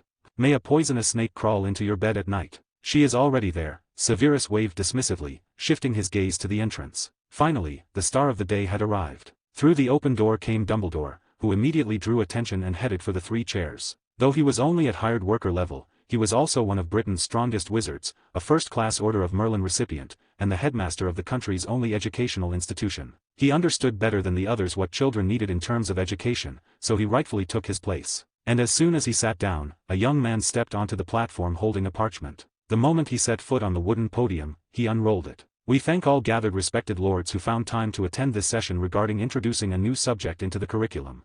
Some wizards began exchanging surprised glances, apparently not knowing why this meeting had been called, though there were those who did not react, already familiar with the documents. "Session number 922 is declared open, and we would like to ask Mr. Severus Prince to come to this spot, at whose request it was convened." Rising calmly, Severus descended the stairs, and stepping onto the platform, he stood in the vacated place and raised his gaze to the 3 old men in the chairs. First I would like to echo the previous speaker's words and thank you for finding time to hear me out. Two of the three nodded, while Albus simply smiled. What I want to discuss is adding a new subject to the school curriculum, life safety and health. As you understand, these are very troubled times. Wizards are dropping like flies, few even live to old age, and it is not only because of Voldemort. Some in the hall flinched at that name. It is also because of their own stupidity and ignorance of many things. We wizards in magical Britain alone number no more than 5,000, and each year our numbers barely grow. Over time we could simply disappear if we do not start taking care of ourselves. The subject I want to introduce into the curriculum must help us increase the gap between dying and being born. Yes, there is a subject called Defense Against the Dark Arts, but do you really think that is enough? In life we can be killed not only by dark spells, curses, and such. A wizard can easily die from a simple pebble by slipping and hitting their head on a stone floor, or get blood poisoning from pricking themselves on a needle, or even from a sneeze. Dark wizards are not the scariest thing. Ignorance is the real problem. With a snap of his fingers, each person present received a written sheet. This is the percentage breakdown of wizard mortality from various causes. If you look carefully, mortality from dark magic is only 5%, while natural disasters, roughly speaking, account for 7%, suicide accounts for 5%, bad habits like smoking or not knowing moderation in drinking alcohol account for another 9%, and medical help not provided in time accounts for 12%. No one simply knows how to give first aid before healers arrive from St. Mungo's, while others stupidly apparate there with the victim, who survives in only 1 out of 100 cases. As they read the statistics that Severus had personally obtained from St. Mungo's and the ministry, the wizards were truly shocked. None of them had even considered this. They had always believed dark wizards were to blame for everything, but most of the causes listed had nothing to do with them. They simply could not believe it. Well then, Severus said, and after a minute of silence most mages flinched and now listened with much livelier interest. This was much easier than I thought. I have prepared a plan for this discipline for each year up to 7th, though we could limit it to 5th but include it in the OWLS. For first year, we could hold it once a week. And for the next 3 hours, Severus spoke non-stop, while the wizards hung on his every word, having completely shed their previous disdain because of his age. //////// Chapters on Patreon progress, currently at 1. Harry Potter, Satan. Nah, just my family crest Chapter 174. 2. Marvel, Cosmic Forger of Infinity Chapter 101. 3. Harry Potter, Beyond Good and Evil in the Wizarding World Chapter 146. Support me on Patreon for instant access to the 60+ advanced chapters, patreon.com/redofic. 92. Chapter 87. Safety of Life and Health Part 2. End of the hearing. That is why I believe this subject should be included in the school curriculum. That is all, thank you for your attention, and I hope you will make the right decision, Severus concluded calmly, looking at the silent audience before shifting his gaze to the 3 elderly judges. He nodded and returned to his seat. After Severus left the stage, the previous speaker returned. We thank Mr. Prince for such an interesting presentation, the speaker said, glancing in Severus's direction with an encouraging smile. The voting is conducted as usual. 1 vote from each of the 3 chief judges equals 10, votes from Board of Governors members count as 2, and everyone else's counts as 1. You have half an hour to deliberate.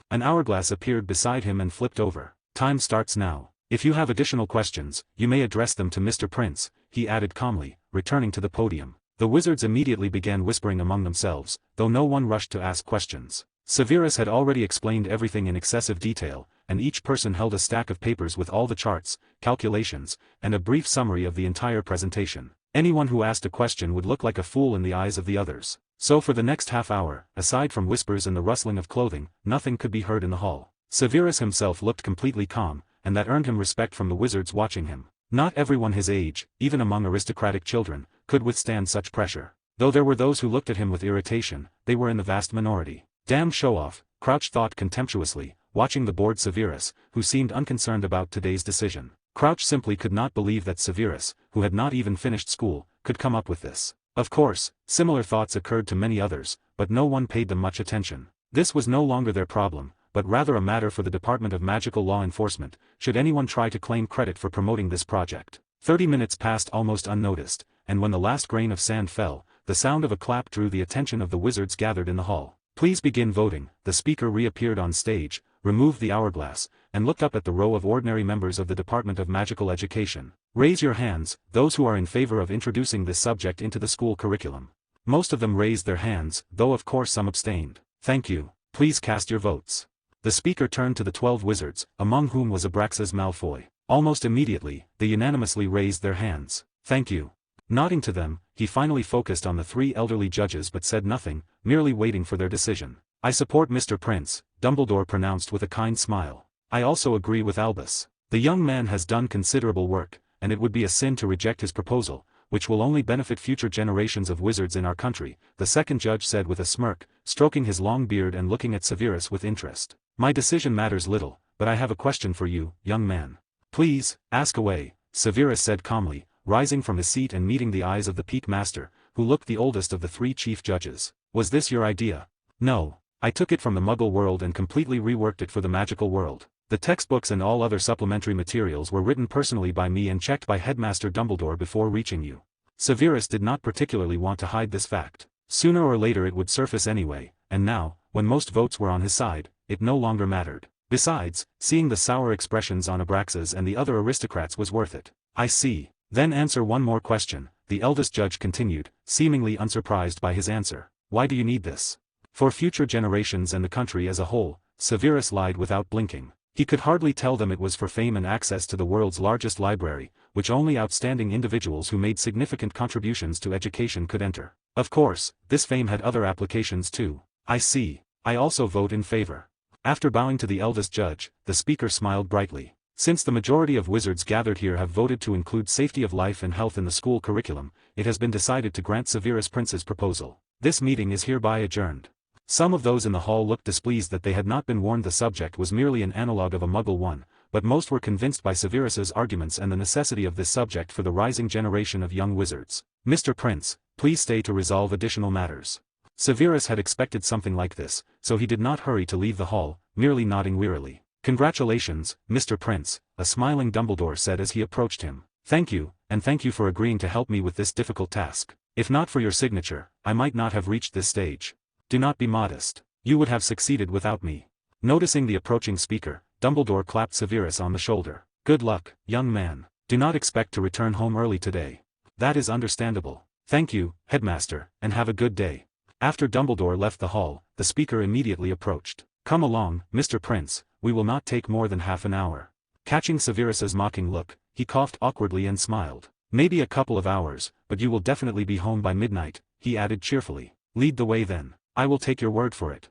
As Dumbledore had said, Severus really did have to stay late that day, almost until midnight, resolving additional matters. Still, besides that, he also managed to get better acquainted and establish good relations with the head of the Department of Magical Education, the eldest judge who voted last, and his deputy, who voted second. Although both were aristocrats, like most of the department, they were not fools obsessed with blood purity and disdain for muggles, so Severus managed to find common ground with them. As for the subject, shortened to SLH, it would be introduced this year, as it was not particularly complex. Almost anyone could teach it, especially using the teacher's guides for 1st through 7th year that Severus had written. 3 months would be plenty of time to prepare a teacher, who would come from the Ministry of Magic for greater control. Though the subject was easy, it was quite important for the development of young wizards. Of course, this was not the only day Severus spent within the walls of the Department of Magical Education. He also had to resolve smaller problems related to the books. For a book to become part of the school curriculum, it passed through a huge number of censors' hands. They studied every word, checked grammar, looked at the book style,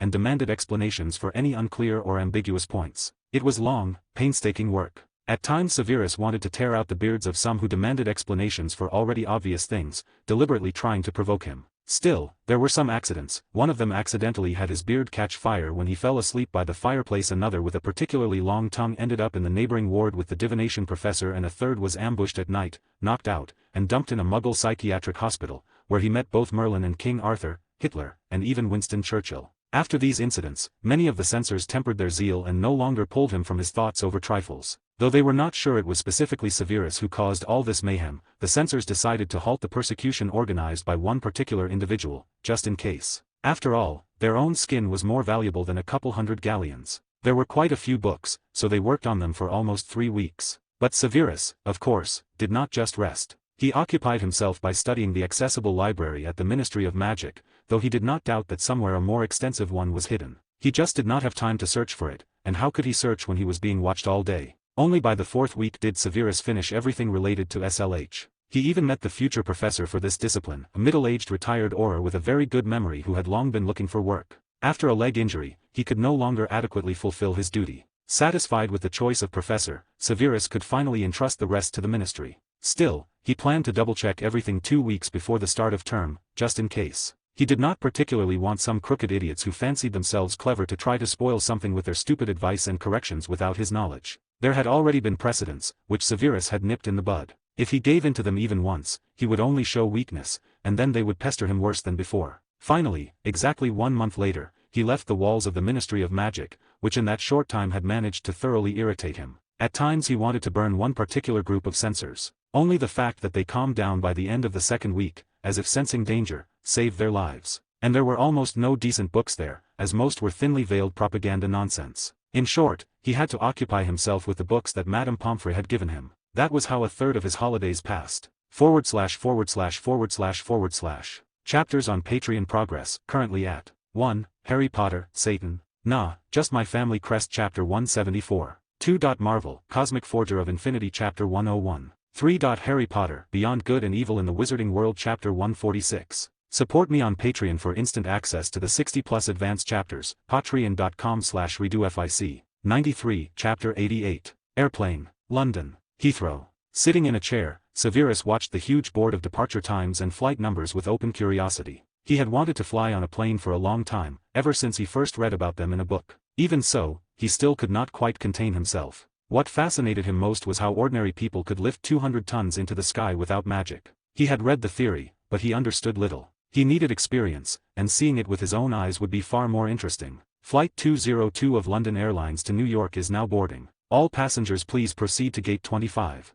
Severus followed the stream of travelers hurrying past with their luggage, and then he looked around the airport again, crowded with muggles. A disappointed sigh slipped out at the sight of how far they had progressed, while wizards had fallen behind, still living in what was essentially the 18th century. If the magical world and the muggle world united, humanity would develop much faster. But peaceful coexistence, he shook his head regretfully, is impossible. There are too few wizards. Muggles would overwhelm them with numbers, all trying to get their hands on magic. People are selfish. No wonder they created the Statute of Secrecy. If muggles could pressure them in the 17th century, now I doubt wizards could survive at all. Most wizards are weak-willed. After simple torture, they would betray their own mother, especially the aristocrats. Take away their wand and that is it. They are no longer fighters, just ordinary people. I would not be surprised if the Muggle government already knows about magic, and the Ministry of Magic is already cooperating with them. But how long will that peace last? A weary sigh escaped him again, and his gaze sharpened. I need to regain at least the rank of Archmage as quickly as possible, so I can protect myself if a witch hunt starts again, like in the 16th century. Lifting his eyes to the board once more, Severus thought, and then struck his fist into his palm, his face brightening. But if, in that case, war could likely be avoided, if everything ever slips out of the wizard's control. It is still worth preparing for the worst. But even if I do this. Shaking his head, Severus stood, straightened his shirt, and walked to the huge panoramic window, where a plane was taking off against the sky. I will still need safety measures of my own. Ugh, why does everything have to be so complicated? Young man, are you feeling unwell? Should I escort you to the medical station? A concerned female voice asked, pulling him out of his thoughts. Severus turned toward her, smiled gently, and shook his head. Thank you, it is just my first time flying on a plane, so I am a bit nervous. He glanced with mild interest at the petite woman in a short blue skirt and jacket over a white shirt, with a pillbox hat perched neatly on her head. Her radiant smile made her already pleasant features even more attractive. I understand, but do not worry, everything will be fine. Just sit for a bit. Should I bring you some water? Do not trouble yourself, everything is fine. I am already feeling better. Just then an announcement sounded. Flight 206 of London Airlines to Dubai is now boarding. All passengers please proceed to gate 12. The flight attendant straightened her cap and tucked a loose lock of hair behind her ear. That is my flight getting ready to depart. It was nice meeting you. Likewise, Miss Jonathan, have a good day, he said, reading the badge on the left side of her chest. You too, Mr. Snape. Snape. She nodded with a smile, shook his hand, and hurried off toward the gate. And you do not waste time, Nagini hissed, watching Jonathan leave with narrowed eyes, then looking up at Severus. Jealous again? No, but it would be better if we just flew there or used apparition. Why all these complications with Muggle technology? I am simply interested in their technology. I want to see what they have achieved without magic. And I could not just apparate to those jungles since I have never been there. Digging into every Muggle's head, hoping to find memories of that place, would be stupid. I would collapse from mental exhaustion long before I found the right information. And is it not interesting to you too?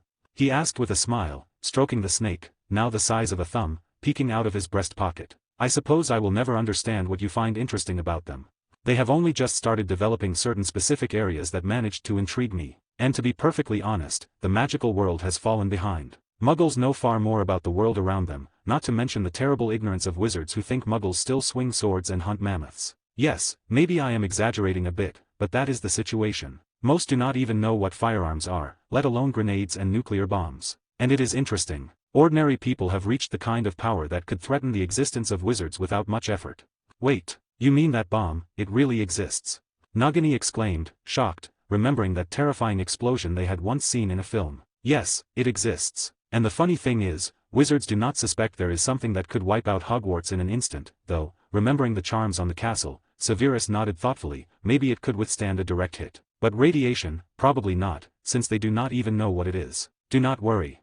Smiling warmly, he stroked the frightened snake on the head. I can protect us. And I do not want the magical world to be destroyed. If it ever comes to that, I have a solution.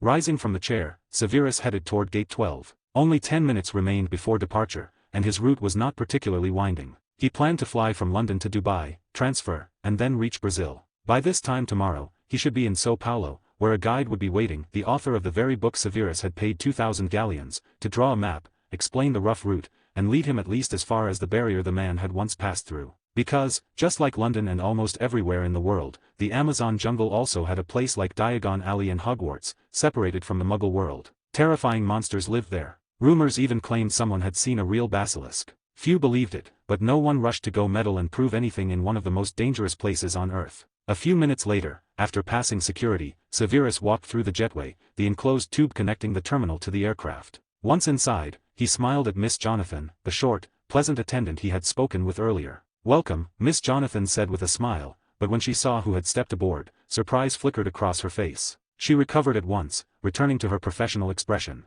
"May I see your ticket?" "Of course." He took it from his inner pocket and handed it to her. A few seconds later, she returned it. "Your seat is number 25, on the right side. If you feel unwell at any time, you may contact me or my colleagues." "Thank you, I will keep that in mind." Miss Jonathan watched him go with a thoughtful look, then shook her head and turned to the portly man stepping up next. "Welcome. May I see your ticket?" After finding his seat, Severus sat by the window and watched a worker drive past on a strange machine. Then he shifted his gaze to a distant plane picking up speed. Seconds later, it lifted off the ground. "I can hardly believe all this happens without magic. Did you notice Miss Jonathan's strange look?" Nagini suddenly asked, and he nodded calmly. "She is a squib, someone with a magical core so weak that even the simplest spellwork is nearly impossible. She probably sensed you, though I did not bother hiding your presence. She may not even know what she is." Severus raised his gaze to the bright sky, which stood out against the dark clouds gathering in the distance, frowned slightly, and shook his head. "Good evening, dear passengers, ladies and gentlemen. A moment of your attention please. This is your captain, Frank McDowell, speaking. Welcome aboard the Boeing 707 aircraft of British Caledonia. We are making a flight from London to Dubai. Flight time is 10 hours, 5 minutes. In 5 minutes we will begin starting the engines and taxiing to the runway." Severus glanced toward the source of the voice, then shook his head and returned his attention to the window. "It will be good if I can still get that flour. Then only the last of the 3 ingredients remains. Maybe I will even find something else, since this is the most dangerous place, and the wildlife should have kept people from taking everything, which means..." His eyes lit up and a grin tugged at his lips. "I cannot wait to get there." "Try to look less pleased, or you look like you are plotting something," Nagini said in a bored voice. Flying on a plane was not interesting to her at all, and lying in his pocket was uncomfortable. All right, come out." Returning his face to normal, Severus strengthened the Notice Me Not charm on the snake and created 2 illusions beside him so no one would try to sit there. The seats were his anyway, purchased under false passports. Nagini happily slipped out of the pocket, moved to the neighboring seat, curled into a ball, and closed her eyes in contentment, which stirred a faint tenderness in Severus. "Ladies and gentlemen, we are ready for takeoff. Please make sure your seatbelts are fastened and tightened to fit. Thank you for your attention. // Chapters on Patreon progress, currently at 1. Harry Potter, Satan, Nah, Just My Family Crest Chapter 174. 2. Marvel, Cosmic Forger of Infinity Chapter 101. 3. Harry Potter, Beyond Good and Evil in the Wizarding World Chapter 146. Support me on Patreon for instant access to the 60+ advanced chapters, patreon.com/redofic. 94, Chapter 89. Brazil. Part 1. Arrival. Muggles really are amazing. Severus could not suppress an admiring sigh as he read the book, How Airplanes Work and How They Fly, which Miss Jonathan had given him. Everything was so simple and logical, and yet so much sweat and blood had gone into reaching this point. He closed the book, set it on his lap, and glanced at Nagini dozing peacefully beside him. "Still, I have to agree with her. It is pretty boring here." He reclined the seat slightly, settled in more comfortably, and closed his eyes. Might as well sleep until we land. At the same time, Laura Jonathan, passing nearby, furrowed her brows. She felt something strange when she caught a glimpse of the pair sitting next to the young man, as they flickered and turned transparent for an instant. Probably just seeing things. I should have gone to bed earlier yesterday. Shaking her head, Laura walked on, but she still glanced back now and then, unsettled by that trio, as if she could not see something, and that something was right in front of her eyes. When Laura finally reached the door leading to the restroom, she heard someone cough. She turned around and did not even have time to speak before a man in a leather jacket grabbed her, pressing something cold to her temple. In the same second, 4 more men in simpler clothes rose from their seats. They spread through the cabin and drew pistols. The whole operation took a pitiful 5 seconds. The passengers barely had time to understand anything when a rough voice rang out. The plane is hijacked. Nobody move. People traded stunned looks, then the realization hit, and panic flared, but no one dared say a word with weapons aimed their way. Please forgive me, but what do you want? Laura stammered. The man in the leather jacket grinned, turning her already pale face even whiter. This was her first flight, and though she had been trained for situations like this, facing a real terrorist made her mind go blank in an instant. Well, I am glad you all understand the situation, he laughed, looking over the frightened passengers, and the other 4 joined in. Now you are our hostages, and... For a moment all 5 froze. You have been pranked. He pointed the pistol upward and a small flame burst from it. Happy surprise day. He released Laura, and they laughed merrily, but the passengers were far from amused. A few men stood, cracking their knuckles as they moved toward the pranksters. At the same time, Nagini, woken by the noise and seeing everything from near the front rows, narrowed her eyes at the sleeping Severus. He had barely stirred the entire time, except for a couple of finger taps on his knee at the exact moment they revealed it was all a joke. Nagini did not ask him anything. She only flicked her tail at the men kicking the pranksters, closed her eyes, and fell asleep again. Laura, however, could not relax. The prank still left her shaken. Deep down, she was sure something about it was not right. They had acted far too convincingly. Laura, are you okay? Her colleague asked with concern, offering a glass of water. Thank you, I am better now, Laura answered with a forced smile, trying to steady her voice as she took a few sips. Damn pranksters. As soon as we get back, we are turning them into the police. Calm down. We need to serve dinner already. Let us forget about them. At those words, the other attendant let out an irritated sigh. Fine, let us go. A few hours later, the plane finally reached Dubai. After saying goodbye to Laura at the exit, an hour later they transferred to another plane and flew on toward Brazil, far more peacefully this time, without any surprises. Leaving the airport, Severus began to look around the city with mild interest. After a single breath, he had to admit that compared to London, the air in São Paulo was much cleaner, and there was roughly 3 times as much greenery. Palm trees, other trees, and small flower beds stood on every corner. Not bad here, he said with a smile, watching the people and the traffic, which looked more simple than what he was used to in England. But I am still more used to home. Aha. We are not here for long. Hearing Nagini's weary tone, Severus smiled, stroked her head, and then scanned the area until he noticed a man in a grey jacket and green hat standing by a column near the bus stop. The man noticed the oddly dressed young wizard approaching, and bewilderment crossed his face. When Severus stopped in front of him, the writer looked completely confused. Are you Mr. Snape? He asked awkwardly, because a boy stood before him, and the letters had made him imagine someone much, much older. That is right. Thank you for finding the time to guide me, Mr. Brew, Severus said with a smile and offered his hand. Yes, hello. Fredge nodded a beat late, finally coming to his senses and shaking it. Mr. Snape, please reconsider. It is very dangerous there. You wrote about that. Do not worry, I am confident in my abilities. A small pouch appeared in his hand, and he offered it to Fredge. There are 2,000 here. We leave tomorrow morning, and right now I want to see the magical part of this country. I cannot persuade you otherwise. Fredge asked, seeing the calmness on the young man's face. That is right, but you need not worry. I can protect myself. After we reach the barrier, I will pay another 1,000.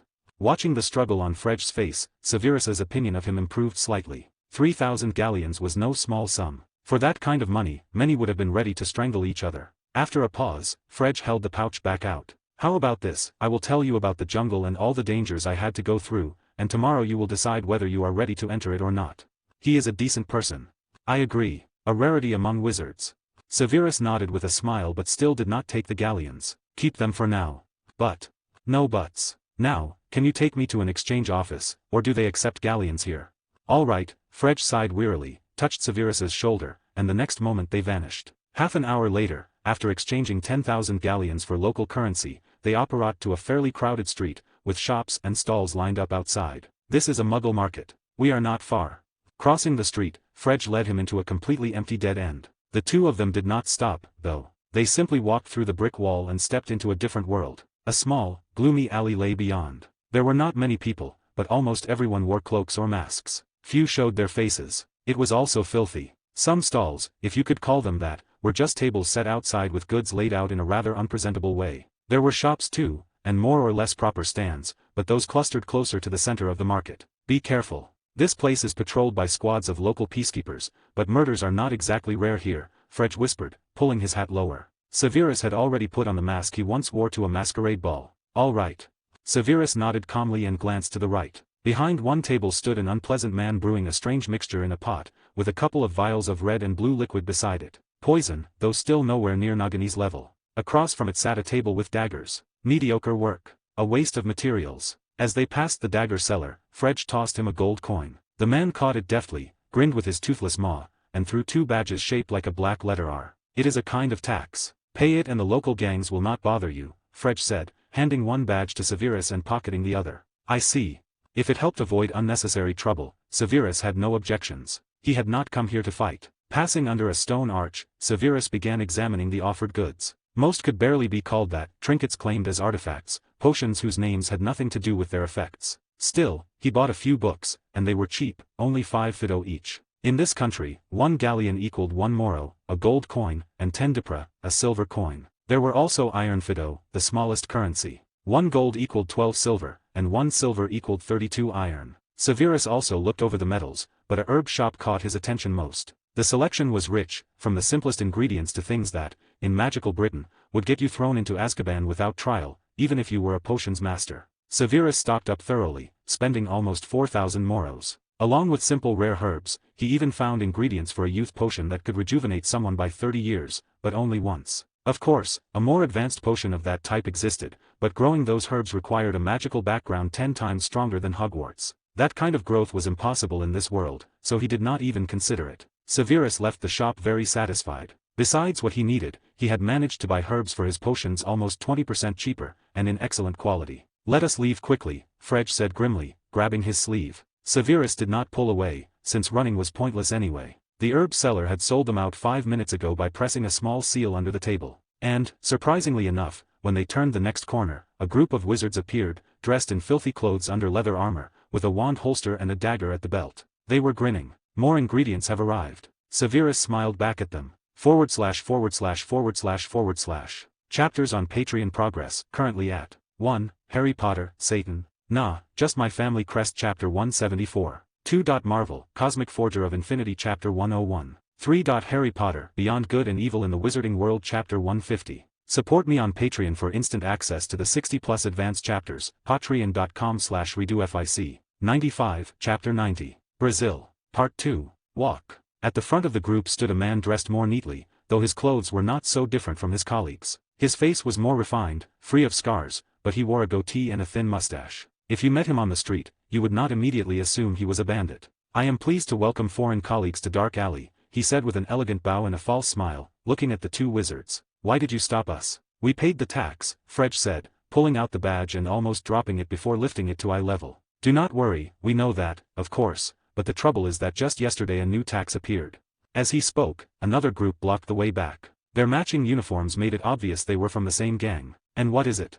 Fredge asked nervously, noticing the second group and already preparing to reach for his wand. Nothing special. 40% of what you bought.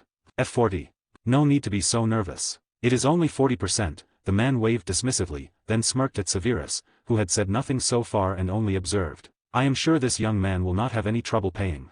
Of course, there is nothing difficult about it, Severus said calmly, took out a pouch, and tossed it to the ground. Here. It is galleons, but I am sure you know where the exchange office is.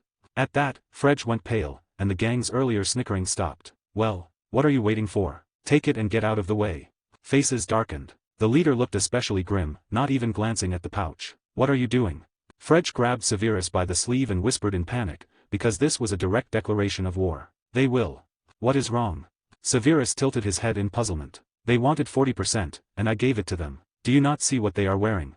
He pointed at the gang. In London, even the homeless look better than this. Those daggers look like they were pulled from the rubbish. And the stench they probably do not even wash, so I do not want them anywhere near me.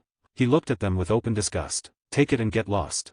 For several seconds, silence hung in the alley, and then someone chuckled. Boy, you clearly do not understand something. This is not Britain, and your parents will not save you. A wand appeared in his hand. But we are very kind people. Get on your knees, beg forgiveness, and hand over all your belongings, and we will let you go. Otherwise, you will stay here forever as a ghost. The others drew their wands too, and they were not amused. Is that so? And is your gang the strongest here?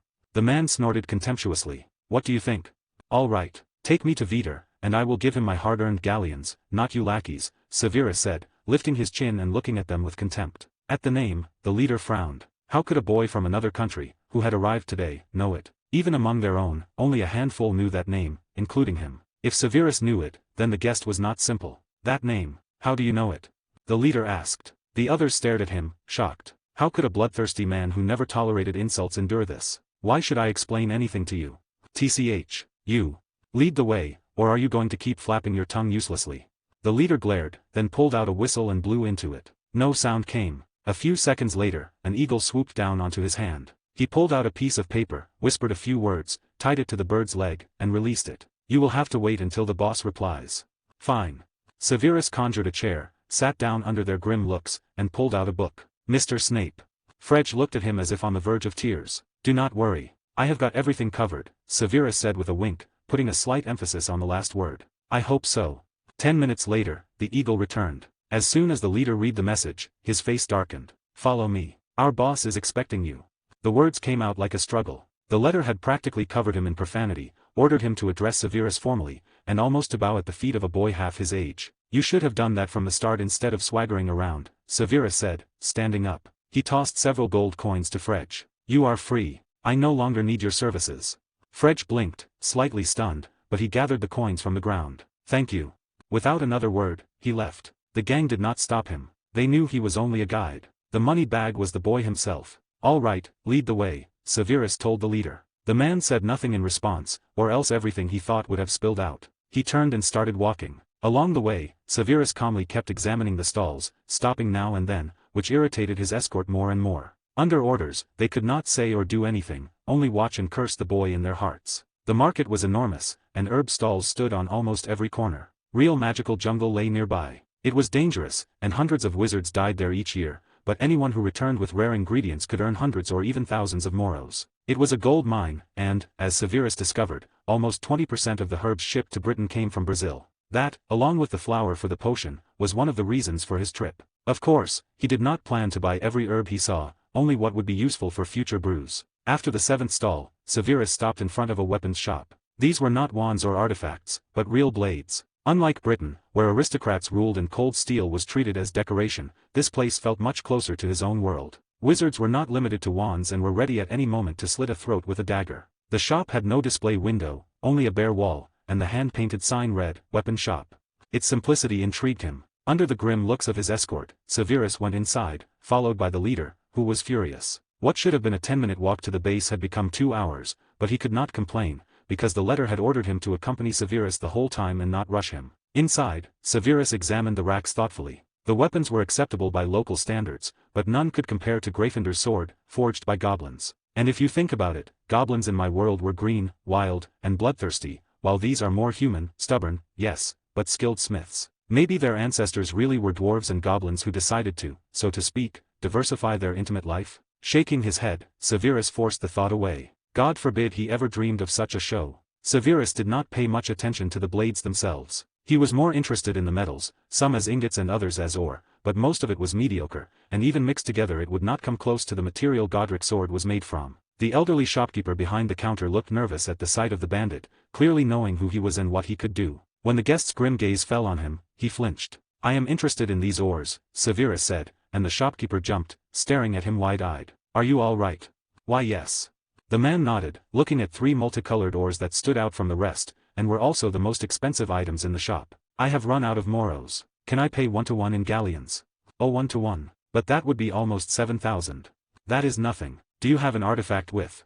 Severus began, but the shopkeeper waved his hands frantically. What are you saying? Consider it a gift, in honor of your arrival in our country. He declared so sincerely that any skeptic would believe him. I will pack them right away. With a bright smile, he hurried to the stand under the counter and put the ores into a small box. Here, take them. Watching almost 9,000 moros vanish into Severus's wallet, the shopkeeper felt as if a dagger had been driven straight into his heart, but he could do nothing. If he had taken the payment in front of that man, they would have come for their cut by nightfall, and often that would be the entire profit. Thank you. If you get more or like this, contact me. I will pay honestly for each one, Severus said, handing him a slip of paper. The old wizard folded it carefully with a smile and put it in his pocket, though what he wanted most was to crumple it and throw it in the shameless youth's face. Of course. As soon as it appears, I will contact you right away. Thank you.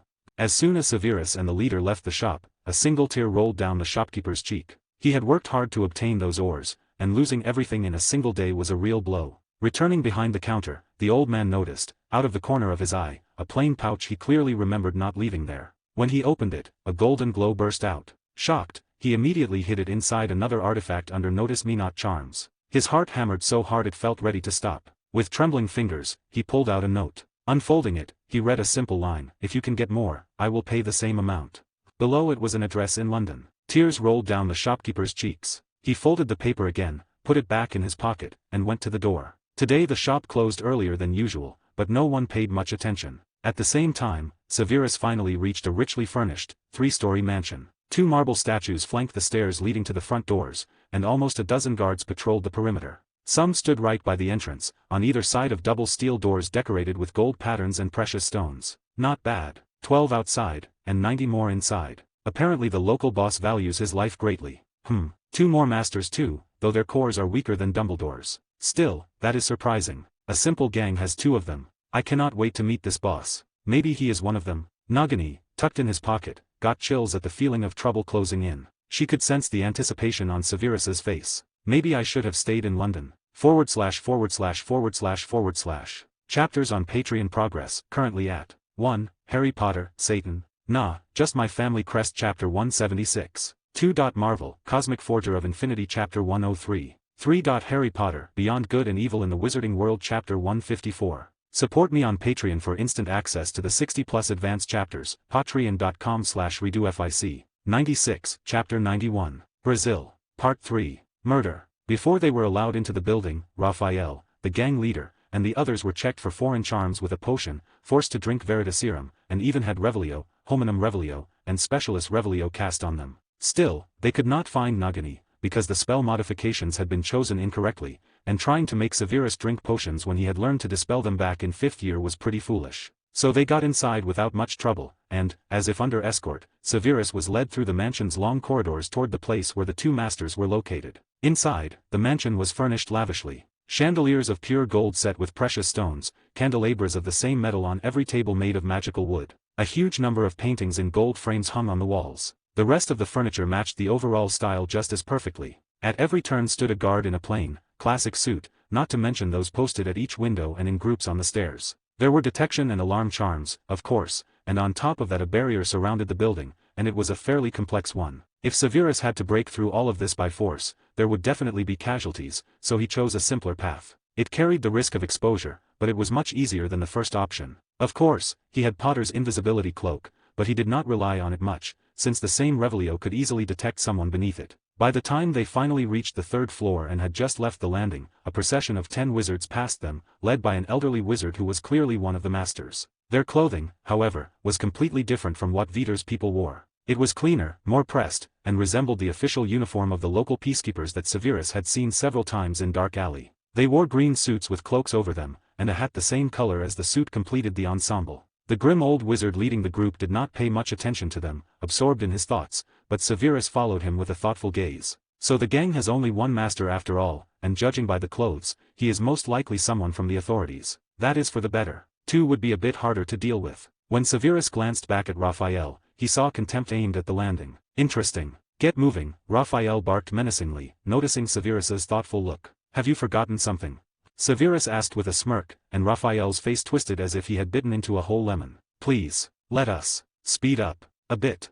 Raphael hissed each word, barely holding back his anger at Severus's smug smile, because he could already feel that a few more minutes alone with him and he would strangle him. Good, now let us go.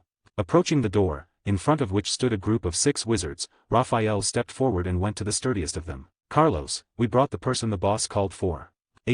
Called for. Carlos looked at him in puzzlement. Then, exchanging glances with his colleagues, who also stared at each other in bewilderment, he frowned. The boss did not call for anyone. You stand here all day and still cannot keep track of this, Raphael said, pulling out the letter and shoving it at Carlos. See for yourself.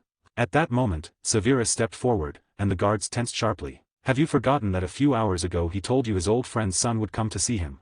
Severus asked with a smile, and at his words every guard went slack, as if stunned, though a second later they snapped back to normal. How could we forget that? Please, forgive us, one of the guards behind Carlos blurted, and Carlos's expression flipped to the exact opposite, though his smile looked more like a snarl. Really slipped my mind completely, Carlos said, and he quickly stepped aside, as did the others. Please, come in. Thank you. Without saying anything more, Severus headed for the door. The moment he touched the handle, a dagger screeched as it struck the barrier. Big guy, you are a bad actor, Severus said to Carlos with a smile. Carlos was surprised that Severus had managed to react to the attack, but he did not relax. He yanked out his wand and aimed it straight at Severus's face, but a crack sounded from beneath his shirt. Exp. Carlos did not finish. The next moment his eyes rolled back, and with a dull thud his body hit the floor. The others stayed exactly where they had been standing, as if they had not even noticed what had just happened. Not bad. I am even a bit sorry about that artifact, Severus said, shifting his gaze to the door. He could not suppress a smile as he felt two magical sources bustling in the office, one of them hiding in a corner and slightly suppressing its magic. Why am I not surprised it ended this way, came Nagini's slightly weary voice, having watched everything from start to finish. I was not going to interfere in any of this. I do not consider myself some hero or fighter for justice, but once my teacher told me, if you can help someone, and if it is within your power, then help. I am just following his teaching. You really did have a good teacher. He was very good, Severus nodded with a smile, remembering the moment he had been thrown into the forest with the words, survive and that is great, die and oh well. Even the fact that the old man followed him then and drove away particularly strong creatures did not do him any credit, damn old sadist. Nagini looked at him in puzzlement, tilting her head to one side as she noticed the displeasure on his face. Just remembered something unpleasant. All right, I am going in, and you go back for now, Severus said, tapping her on the nose and nudging her back into his pocket, and then, without much trouble, he pushed the steel doors open. In the office, a short elderly man with dark gray hair slicked back, wearing a black suit, greeted him. He sat calmly at the table and watched Severus with indifference. Who sent you? Fred, Lucas, or those bastards from the government? He asked at once with a frown, never taking his eyes off Severus. None of them. Your assistant brought me here, Severus said, walking up to the bookshelf and studying the spines with mild interest. Honestly, I was not going to interfere in your affairs, but after watching how you turned Dark Alley into your feeding ground, I wanted to help ordinary people who do not have the strength to fight back against you. Want to play hero? No, of course not. You heard what I said, Severus replied with a smile, looking at him, still perfectly indifferent. And do you think I am doing this for free? So someone did pay you after all, he concluded, baring his teeth. I will give you 5 times more if you bring me your employer's head. Interesting offer, but I will just take everything you have anyway. Decided to be Robin Hood? Vitor asked with a smile, gripping his wand tightly and glancing for a moment at the shadow in the corner. Wrong again. Why would I give anything to anyone? Severus said. After finishing his inspection of the books, he shook his head in disappointment and focused on Vitor. I will keep everything for myself. Greedy brat. Consider it payment for your life. Your fortune is worth it, is it not? Indeed. A chuckle escaped Vitor. A worthy payment for this old man's life, but... His smile stretched into a bloodthirsty snarl, and darkness swallowed the room. Today you will die. A shadow blade burst from the corner, rushing toward Severus, who was about to deflect it, but... What? The darkness dissipated, revealing the boss with a hole in his chest, staring into the dark corner with genuine amazement. His white shirt had turned red in a matter of seconds, and a pool of blood had begun to form under the chair. Unexpected, he said, tilting his head to the side with mild surprise. You're lying. I'm lying, Severus admitted. He could have stopped the Dark Mage's attack at any moment, but he hadn't. Why kill someone unnecessarily if they're going to do it for you? I was planning to kill him anyway. He stepped closer and examined the wound on the wizard's chest. He aimed to deny him any chance of survival. Apparently, this hatred had been building for a long time. But whatever. I already got what I wanted. He pulled a rose from the dying man's breast pocket and dispelled the spell. A key appeared in its place. Help. Vitor looked at him with pleading eyes. Why? I was going to kill you anyway. Sleep soundly. Your wealth is in safe hands. Why you? I know the password too. Severus nodded with a smile. Genuine amazement appeared on Vitor's face, which after a few seconds turned into burning hatred. Severus, what are you going to do with the rest? Nagini leaned out of his pocket and looked towards the entrance where the other gang members stood. You don't have to worry about that. I neutralized almost all the guards we passed, but they'll have to deal with the rest themselves. Vitor de Kamenha, the building is surrounded. Surrender immediately, or we will assassinate. A loud male voice sounded from outside. Nagini was surprised. Speak of the devil. Well, it's time for us to go. Severus turned to the dying wizard, who was shaking with rage. Good luck, old man. It was a pleasure meeting you. He nodded with a smile, and they disappeared. Only one elderly man remained in the office, dying with a twisted face, cursing one insolent boy before he died. At the same time, Severus appeared near a small cave. Obtaining information about where the gang's riches were buried hadn't been all that difficult. Simple legilimency and a couple of leading questions, and the information would appear in the old man's head. It was one of the easiest ways to obtain the necessary information, with almost no effort. So that's how it is. He looked down at the ground, noticing a broken branch and some bruised grass. So, he decided to kill his boss, blame it on me, and take it all for himself. What a bad man. // Chapters on Patreon progress, currently at 1, Harry Potter, Satan, Nah, Just My Family Crest Chapter 176. 2. Marvel, Cosmic Forger of Infinity Chapter 103. 3. Harry Potter, Beyond Good and Evil in the Wizarding World Chapter 154. Support me on Patreon for instant access to the 60+ advanced chapters, patreon.com/redofic. 97, Chapter 92. Hellworm. Severus did not enter the cave. He simply laid down anti-apparition charms and a barrier around it so the master who had climbed inside could not escape. Then he sat on a stone and decided to wait for everything to be brought to him on a silver platter. From Vitor's memories, he knew there was only one entrance and exit, and he still sensed a magical source in the cave, so he was not particularly worried. Severus sat like that for about half an hour, chatting with Nagini about future plans. After all, he had one more year of school left, and then he would be completely free, so they were deciding where to go second after France. Severus really wanted to meet that alchemist who should definitely know about the last ingredient for the potion capable of helping Nagini take control of the curse. Just talking with someone like that would be very interesting. Right in the middle of the conversation, a slightly singed man in dark clothing, with a hood and a dagger at his belt, emerged from the cave. He is not bad. Such a young master in this world is quite rare compared to those old men, Severus thought, examining the courier with mild interest. The master also noticed Severus, and his heart began beating rapidly. He still remembered how easily Severus had dealt with all the wizards at the entrance to the office, and how even the crystal that was supposed to block mental attacks could not withstand more than a few seconds. But what surprised him most was that Severus had managed to escape the building at all, because after his departure they should have already placed anti-apparition charms on the building. That had been his agreement with the government. So that is how it is. You work with the government. That explains everything, Severus said with a smirk, making the master flinch and quickly avert his gaze. Then he waved his wand toward Severus, and the next moment shadow spears rushed at him from the tree shadows. Even though he was amazed that Severus had managed to follow him, the master had no time to fight. He wanted to leave the country as quickly as possible. He had already received his payment from the government,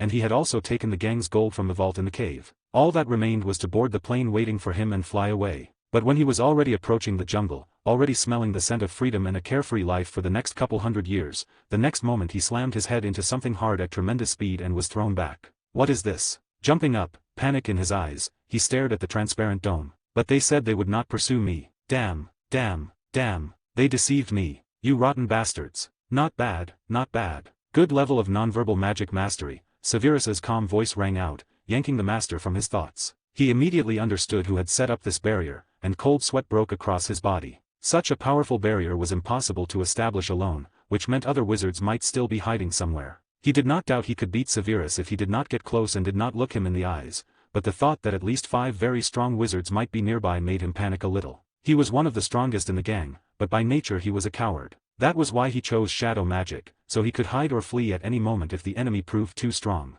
He almost always worked only during the day in sunny weather, and at night only if there was plenty of light nearby, so he could slip into the shadows at any second and strike from them. Hey, how about we make a deal? The master asked Severus with a smile, deciding to go for a compromise. I will give you 50% of what I found there, and we will part in peace. I am alone here. Of course, alone. What do you think? And at the exact moment Severus paused to think, the master bared his teeth and snapped his wand up. Dark tendrils burst from the shadow behind Severus, and in a few seconds they wrapped around him. Got you. Now you remove this barrier, or I will kill this boy. The master laughed with a touch of madness, earning a weary sigh from his hostage. I told you I am alone, Severus said. Without much effort, he tore the bonds apart and stared indifferently at the frozen master, who fell silent that very second. You know, I almost agreed. I thought you were a reasonable person, but you turned out to be the same idiot as the rest. Umbra glands. The master blurted, and from every shadow, shadow bullets rushed at tremendous speed toward Severus. If an ordinary wizard had been in his place, he would barely have had time to react, but as soon as the first one came within 10 centimeters of Severus's back, it smashed into something hard and simply dispersed, and the rest followed. Not one of them could break through the barrier. Not bad. What else can you do? Who are you? The master could not keep the agitation out of his voice, even though he tried to sound as if he had everything under control.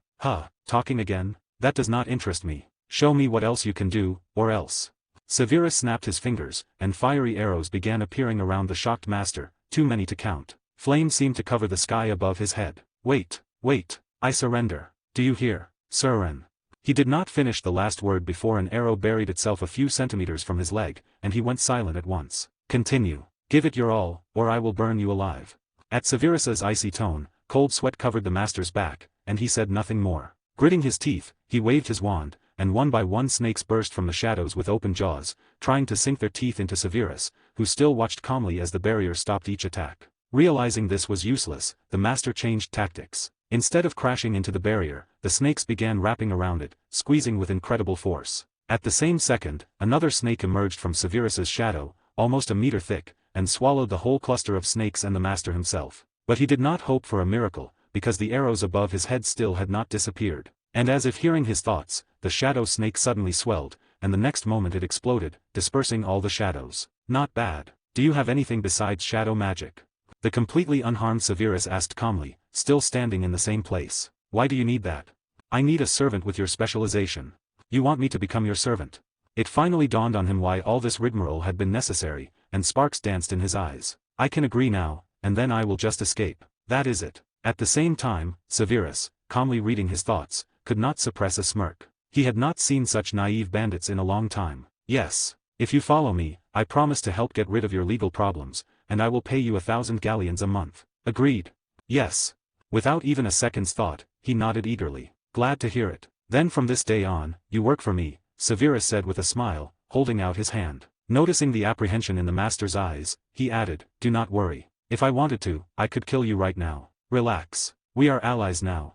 The master still looked wary, but he had to admit that if he tried to fight and, by some miracle, managed to defeat him, the others would simply intervene. He did not believe Severus's claim that he alone had set up two powerful barriers at once and still calmly fought him, though fought was too strong a word, and he understood that very well. Finally pulling himself together, forcing a smile, he shuffled toward Severus on cotton legs, trying not to lose vigilance and putting on the look of a broken man. What a good actor. Severus watched him with a smirk. Now he could finally make out the facial features of his slav, that is, servant, and he could be described in one word, handsome. He was middle-aged, with a short beard, a mustache, and dark hair down to his neck. His face had not a single scar or wrinkle. Even at their first meeting, Severus had sensed his aura and figured he was about the same age he had been before death, but the servant looked even younger, though for wizards that was not so surprising. Finally standing in front of Severus, the master realized with surprise that Severus, whom he had taken for a boy, was taller than him. I will be glad to cooperate, he said with a smile, finally shaking the offered hand. Me too. Can you let go already? He asked, embarrassed, looking at Severus's smiling face. Of course. A few more seconds. What else? But the next moment, feeling magic spreading through his arm, he opened his eyes wide in shock and tried to yank his palm free, but it was useless. What are you? Be quiet, Severus said, glancing at him indifferently. He touched his chest with a finger and frowned. Arg, what is this? To his horror, he felt something moving in the exact spot where Severus's finger pointed. This thing, how could it end up here? Severus's face darkened. His finger moved upward toward the throat. Tears ran down the master's face, but for some reason he could not scream. He could only whimper, feeling a sharp pain, as if something were scratching at his chest from the inside. Gradually Severus's finger rose higher until it finally reached the throat, and the master's eyes looked ready to pop out of their sockets at any moment, they were so wide. Finally, after all that torment, something burst from his mouth straight into Severus's hand. How could it end up here? Severus examined the black worm darkly. It struggled violently, trying to break free of his grip, and for the first time since that incident in the Muggle world, anger rose in him from the depths of his soul. At the same time, the servant, seeing the worm, turned sharply pale and even a little green. He could not believe something like that had been inside his body all this time. What is that? A hellworm. It is implanted in the victim's body, and then, at any moment, using the female, they can track it thanks to a certain connection between them. If you kill the female, the male starts eating the victim's heart to ease its grief. Very strange creatures. Apparently someone decided to track you this way, Severus said, pulling out a red potion and tossing it to him. "Drink it. It is a general restorative potion, just the thing for internal wounds. And I need to meet some guests and ask them a few questions." With a grim aura rolling off him, he looked toward the jungle, where he sensed an approaching group of wizards and where the worm was struggling to go. /////// Chapters on Patreon progress, currently at 1. Harry Potter, Satan. Nah, just my family crest Chapter 177. 2. Marvel, Cosmic Forger of Infinity Chapter 104. 3. Harry Potter, Beyond Good and Evil in the Wizarding World Chapter 155. Support me on Patreon for instant access to the 60+ advanced chapters, patreon.com/redofic. 98. Chapter 93. Preparation. A few minutes later, 5 wizards in green suits emerged into the clearing, led by a man in glasses. In his hand he carried a jar holding the same worm Severus had recently pulled from the dark wizard's body. "He should be somewhere around here. Be careful. This coward loves to strike from ambush. Watch the shadows," he ordered grimly, scanning the surroundings. He raised his gaze to a small hill, then looked at the worm, which began slamming itself against the jar much more violently, showing that the second worm was very close. The others nodded with serious faces, tightening their grips on their wands. Still, they were not too afraid of the shadow wizard, because all the trump cards were in their hands. When the group finally climbed the hill, they immediately noticed a masked person sitting calmly on a stone and tossing a very familiar thing in his hand. The man in glasses warily lifted his hand to stop them. The situation looked far too strange, and he immediately assumed it was a trap. "Where is Joss? You had better cooperate with us, or you will go down as an accomplice." "Interesting prospects, but I have one question for you," Severus said, squeezing the worm between his fingers as he looked the man straight in the eyes. "Where did you get this creature?" he asked coldly, flicking his palm. The next moment a barrier snapped into place around them, then he snapped his fingers. Flames flared up around the startled wizards, enclosing them and Severus as well. "And you had better answer honestly, or I will have to dig through your heads myself." At the sight of that show, chills ran down the guests' spines. He had done it all without words or a wand, which spoke to a frightening level of control. Even so, their leader did not flinch, only gripping his wand harder. "Several more of his accomplices are hiding somewhere. Watch the surroundings, and I will deal with him." The worm in the jar was already useless, so he tossed it aside and drew a black muggle pistol from his inner pocket, aiming it at Severus's indifferent face. "I will repeat it once more. Where is he?" Seeing such a thing in the wizard's hand, Severus was slightly surprised. "Did you decide to scare me with that toy?" Looking at him with contempt, the leader pulled the trigger, aiming at his leg. A deafening gunshot rang out, followed a moment later by a loud, dull thud. "You could have at least enchanted it a little," Severus said evenly, untouched behind the barrier. The bullet that had fallen at his feet, crumpled like an accordion, rose into the air and quickly smoothed itself back into its original shape. The next moment several more shots rang out, but this time there was no impact. The bullet simply stopped, frozen in midair right in front of Severus's face. The man in glasses frowned, but he did not panic. He even smirked. "Where is Joss? So calm. Did you really think I did not notice the surprise in 3 of the 9 bullets?" Severus asked with a mocking smile, and his opponent's face twisted. He snapped his wand up. Severus was faster, forming a small barrier around the bullets. A moment later they detonated, but there was no sound. All one could see was wild fire through the transparent walls, and then it vanished after a few seconds. "Today, honestly, I am tired of games. I am giving you one last chance. Explear."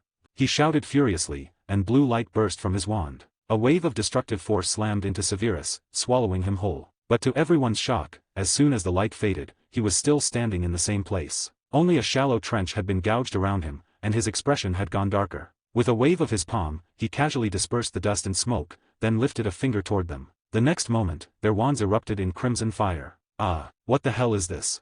one of them screamed, flinging the burning wand away. The others did the same. The group leader hurried to pull out a second magazine, but dark tendrils burst from their own shadows. One knocked the weapon from his hand, and the rest wrapped around the helpless wizards. Only then did Joss finally step out of the stone's shadow, his presence heavy and bloodthirsty. At the sight of the worm in the jar, he seemed to feel that pain all over again. "Good work," Severus said, clapping Joss on the shoulder as he walked past. After a few meters he stopped in front of the grim leader, beside whom the pistol lay. "Just as I thought, these are what blocked legilimency." Removing the glasses, he caught the man's chin between his fingers. The leader tried to squeeze his eyes shut, but he was too slow. Breaking through the man's mental defenses was not difficult for Severus. In just a few seconds he found what he was looking for. Earlier he had already asked a leading question, so the information about the worms was floating close to the surface, as if consciousness were a sea. Finally letting him go, Severus shifted his gaze to the others, whose faces were warped with horror after everything they had just watched happen to their leader. Please. We will not say anything." "Why yes. We will keep quiet. We do not even know what you look like." Ignoring them, Severus leaned to the right. Picking up the jar where the worm was still battering the glass, he tossed the second worm inside. He was little interested in the two creatures' reunion, because right now he was thinking about something entirely different. The forbidden part of the magical jungle. Staring at the two worms twisting together, a weary sigh escaped him. Hellworms only appear near the burial sites of those creatures. If they truly appeared in this world would not last a day. Even with my power, I doubt I could defeat even one of them. So how could they end up here? Severus. At the shout in his head, Severus nearly jumped on the spot. Lowering his gaze at last, he smiled awkwardly at Nagini, feeling her anger and worry through their bond. Sorry. I got lost in thought. What happened? Why are you looking at them like that? Why have you been so strange since you saw them? I remembered something awful that I wanted to believe did not exist, and it turned out to be more than a coincidence. He met her eyes with a strained smile, running a finger over her smooth scales. I am ready to listen, if you can tell me about it, of course. There is nothing secret about it. When we get home, I will tell you. We will have to go there and check it anyway. Maybe I will leave you. But the next moment she narrowed her gaze and opened her mouth, baring her fangs. I am joking. Calm down, my Lamia. At that moment a slightly nervous Joss approached, watching the worms in Severus's hand with open wariness. I erased their memory. Good. You can keep everything you found in that cave. I am not interested in gold and things like that, but I need books and herbs, and I want to take a look at artifacts, Severus said, waving dismissively. He slipped the jar into his wallet and glanced at the wizards lying on the ground. I want to thank you for saving my life, Joss said sincerely, even using the formal you, meeting Severus's eyes as if to prove his honesty. I will give you everything. Do not mention it. Gold does not interest me. I have over 500,000 galleons in my bank account, and 400,000 moros, give or take, will not change anything, Severus said, walking over to the bodies. He pulled out their wallets and pouches, then tossed them into his undetectable extension charm. Does not look like it. Joss decided to keep that thought to himself. What will you do next? I need to visit the magical jungle, and then we will return to England. Are you not afraid I will escape? No, of course not. Look at your right hand, Severus said, glancing at him with a smile. Joss immediately remembered the moment Severus had held his hand, and that strange sensation near his forearm. He rolled up his sleeve and stared, startled, at a mark on the outside of his arm shaped like a flame. He could not feel it at all, as if it were not there. What is this? Consider it a guarantee that you will not run or betray me, Severus replied calmly, removing the mask that had been hiding the upper half of his face the whole time. It is simple. If you try to betray me, you will burn alive. When I decide I can trust you, I will remove it. I see. Joss muttered dully. So I cannot escape. You cannot, Severus agreed with a nod, making Joss flinch. At least he left me the gold. But how long do I have to be your servant, master? Measuring the nervous man with a contemptuous look, Severus placed a palm on his shoulder, and the next moment they vanished. Muggle world. Sao Paulo. In the hotel, in room 302, Brew, who had planned to guide Severus into the magical part of the Amazon, simply could not find a moment's peace. Back in Dark Alley, the instant he had bent to pick up the gold coin, he had seen words form on the ground. When you leave this place, check your pockets. A few seconds later, the writing vanished. When Brew met Severus's gaze, he saw a small nod that confirmed Severus had sent the message. As soon as Brew returned to the Muggle market, Fredge produced a letter saying he should go to the Blue Star Sao Paulo hotel, book a double room, and wait there. He had no choice but to follow the instructions, still worrying about him. He blamed himself for what had happened. If he had managed to warn Severus in advance, maybe none of this would have occurred. After his 100th lap around the room, Fredge heard a knock at the door. He rushed over, checked the peephole, and opened it at once, feeling real relief, as if a heavy weight had fallen from his shoulders. Mr. Snape, I am so glad you are all right. Fredge blurted out, unable to hide his joy at the sight of Severus, unharmed. By the way, meet him, Severus said, nodding calmly. He indicated Joss standing beside him, his face hidden beneath a hood. My assistant. Ah, pleased to meet you. Fredge said quickly. Joss looked at him in silence, then lowered his gaze to the offered hand and shook it. He is not very talkative. Do not mind that. Let us talk about the jungle. Tell me everything you know. Sitting at the table, Severus watched Brew expectantly while he still stood frozen in the doorway. After a few seconds, Brew nodded belatedly and shut the door. He did not ask what had happened, because Severus clearly had no intention of raising that topic. Fredge knew when to speak and when silence was smarter. All right. Brew did not know where his employer was rushing so much, but he could see Severus still meant to go. So, sitting down, he pulled out a large map and about a dozen books and set them on a nearby chair. Over my long life, I have almost completely explored the outer part of the magical jungle, a small section of the inner part, and only a couple of kilometers of the forbidden area, because that last one was too dangerous. But it was there that I saw the flower you are looking for, Brew said, pointing to a small region outlined in black at the center of the map. Still, I will warn you now, be very careful. Even on the outskirts there are countless strong monsters, and there are also many carnivorous plants. He grabbed one of the books and handed it to Severus. These are all the monsters I managed to see there, but only the most commonly encountered ones are listed. He took another book from the stack and laid it on the table. This one is about carnivorous plants. And besides them, you should watch out for insects, especially in the inner part. As for the forbidden area, I will not even start. At that moment Joss, standing near the bed, went noticeably pale. He had heard of the magical jungle, but he had never even considered going there. Now, listening to Brew and realizing Severus planned to visit it, and even the most dangerous part, he felt his legs growing weak. As a servant, he would have to follow too. Despair filled Joss's eyes. He did not want to die so young. Feeling Joss's emotions through their bond, Severus glanced at him with contempt. He had never seen a master this cowardly. Ignoring Joss, Severus blocked their connection for the moment so he could focus on Brew's briefing. He planned to simply copy the books into the grimoire. And so they sat there, working, until nearly 3 in the morning. // Chapters on Patreon progress, currently at 1, Harry Potter, Satan, Nah, Just My Family Crest Chapter 178, 2. Marvel, Cosmic Forger of Infinity Chapter 105, 3. Harry Potter, Beyond Good and Evil in the Wizarding World Chapter 156. Support me on Patreon for instant access to the 60+ advanced chapters, patreon.com/redofic, 99, Chapter 94. Magical Jungle, Part 1, Strangeness. The sky was bright and nearly cloudless, but beneath the enormous canopy of vegetation it was almost impossible to see it. In a small clearing that seemed untouched by the jungle's oppressive atmosphere, 3 wizards appeared. This is one of the entrances. Walk straight from here and you will definitely find that flower. Brew lifted his green hat slightly and gazed with nostalgia at the impenetrable thickets ahead. Amazing.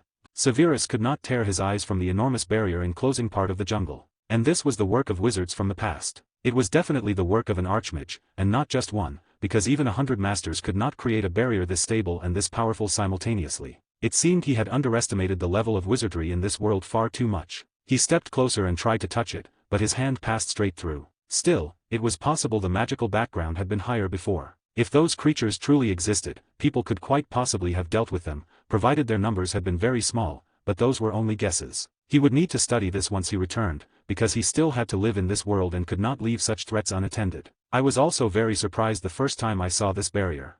And who created it?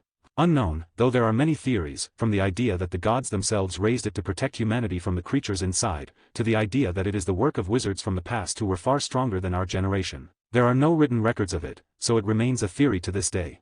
Brew answered calmly, smiling at Severus, who only nodded and turned back to him. I see. Mr. Brew, thank you for your help. A pouch appeared in Severus's hand and he held it out. Keep it. I already reckon. Brew started, but Severus did not let him finish, pressing the pouch into his hands. I know about your troubles at home, and you helped me greatly by sharing all of this. And if you try to give it back, I will destroy the galleons. Mr. Snape. The words came out rough, but Brew was genuinely touched. Thank you. Severus smiled at him, then glanced toward the nervous Joss, who could not keep still. He had even caught Joss that morning praying before an icon for a safe return. You will stay here until I come back. Really? Joss lunged forward, grabbed Severus's hands, and stared up with wide eyes, as if he could not quite believe what he had heard. Yes. I never planned to take you with me. Severus added calmly, pulling his hands free. Thank you, Mr. Snape. Thank you, thank you, thank you. Snorting, Severus turned away and fixed his attention on the barrier once more. All right, I am going. Keep an eye on Mr. Brew until he leaves. Yes. Without another word, Severus stepped through the barrier and vanished. I hope you find what you are looking for and return safely, Brew murmured sincerely, folding his hands and closing his eyes. He will not croak that easily, Joss grumbled. With Severus gone, his old manner returned at once. Let us get out of here. I am going to get properly drunk when we get back, after all these frayed nerves. He added cheerfully, smacking his lips as if he could already taste it. Brew gave him a strange look, though he was not particularly surprised by the sudden shift. One evening had been enough to understand what Joss was really like, and he did not much care for him. So Brew only nodded and disapparated, leaving Joss alone. What a bore, and we are apparently the same age, Joss muttered with contempt, staring at the spot where Brew had stood. He raised his wand to disapparate straight to a bar, but the moment he did, some force wrapped around his body. What is this? Why can I not move? What the hell? You will stay here until I come back. Severus's calm voice sounded in his head. After that, Joss could move again, but the former joy was gone, replaced by despair. He had no idea when Severus would return, or whether he might be delayed for days. Damn, bastard, how could you? I will kill you. As he spat the words out, clouds suddenly rolled across the sky, but Joss paid them no attention. He kept cursing until a crack of thunder forced him to look up. His face went deathly pale. A moment later, lightning tore from the dark clouds and plunged straight toward him. No! At the same time, Severus moved calmly through the jungle and glanced indifferently at the dark clouds visible through the dense canopy above. Idiot! What is it? Nothing. I just remembered a fool. Severus waved it off lazily. His gaze dropped to a tree bearing strange fruits very much like apples, a pleasant aroma drifting from them. Still, it is an interesting place. It does not differ much from an ordinary jungle, but the magical background here is the same as on Hogwarts grounds. His eyes caught a spider creeping along a branch. It looked ordinary at first glance, if not for the fact that it was the size of a football and had green legs that made it very plain it was better not to touch it. Master. Nellie pointed nervously at a small mushroom whose cap bore a red V-shaped pattern. Good girl. Severus stroked the pleased house elf's head, then went to the fruit tree and bent down, reaching for the nearest fruit. Severus. At that moment, spiders poured from the tree. They were much smaller than the earlier one and their venom was weaker, but if they all bit one person, even the most poison-resistant wizard would not survive. Spider tree, or sweet trap, as Brew called it. In the next moment a cocoon of flame wrapped around Severus. A pitiful squeak followed, and an acrid burnt stench spread through the forest. Their weakness is fire. They scatter from it like the plague. Severus added calmly, watching the frantic spiders scramble back up the trunk and disappear into the leaves while he cut the mushroom without hurry. And the fruits themselves are completely useless. They smell wonderful and taste wonderful, but the aftermath, weakness, indigestion, and diarrhea for a couple of hours, cancels out every virtue. Nellie. Yes, master. Collect a couple dozen. You are acting like a child, Nagini said at once. She understood exactly who he intended to feed them to, while keeping a wary eye on the large spider that, unlike the others, had not fled and was watching them calmly. Catching Nagini's look, Severus smiled and produced a small jar of honey. He opened it and tossed it to the spider. The spider shot out webbing, reeled the jar in quickly, then turned and crawled back up the tree. That is the spider queen of the spider tree. If you want to collect fruit without being attacked, you can bribe her with honey and she will retreat. Severus glanced at Nellie, who had already gathered a whole crate of apples. Good, let us go further. Checking the map he had memorized, they moved on. They had not gone even 30 meters when their path was blocked by more than a dozen monsters the size of a car, huge lizards with dark scales and jaws full of razor teeth. Not very lucky. We ran into them straight away, even on the safest route. A long sword in a dark scabbard appeared at Severus's belt. Although, if you consider that their favorite food is those very spiders, and I just roasted a couple hundred of them, then. There was rustling to the right, and a few seconds later snakes as thick as an adult man's arm, and thicker, crawled out of the bushes. Snakes. You do not need to worry about the snakes. Nagini slid out from under the cloak and narrowed her eyes at them. The reptiles froze the instant they saw her. Get lost. A remarkable thing happened. At Nagini's command, the snakes spun around and hurried away. Even the lizards ahead froze, unwilling to come closer, their instincts screaming that a terrifying opponent stood before them. How long have you been able to do that? Severus asked Nagini with a smile. She lifted her nose proudly. When we were at the zoo and passed the snake enclosure, I looked one of them in the eyes and told it to go back to its shelter, and it did immediately. After that, while you were away, I experimented with Nellie's help and realized I can control snakes. It was more likely fear of a creature that resembled the king of all snakes closely enough, Severus thought, watching the lizards retreat as well, refusing a pointless fight. With Nagini here, at least most of the jungle wildlife would not be a problem. That was for the better, but he still should not use fire magic anymore. He should have guessed it could attract other creatures. This was not child's play. He could not afford to be careless. And even if this world was weak in terms of magic, he did not have his former strength either. Severus stroked Nagini's head and looked ahead. Clever girl. Let us continue. I think by morning we should cross the outer part of the magical jungle. But he kept the sword, because he had no idea what might be waiting further on. Sharpening his senses, Severus pressed on, avoiding monsters where he could and never losing sight of herbs. Nellie handled most of the gathering, having memorized every relevant book in his collection from cover to cover. They did not limit themselves to plants. Some monsters were ingredients too. Snake and spider venom, the blood of black crocodiles, lizard teeth, and much more made excellent potion components, and so it went, almost until evening. Yet something was wrong. They had not seen a single person the entire way, even though Brew had said you could easily run into ingredient hunters during daylight hours. The fact put Severus on edge, and he grew more cautious. When it began to get dark, he changed the plan, make camp and wait for morning. By his estimate, the next evening should bring them to the safe zone, right on the border between the outer and inner parts of the magical jungle. //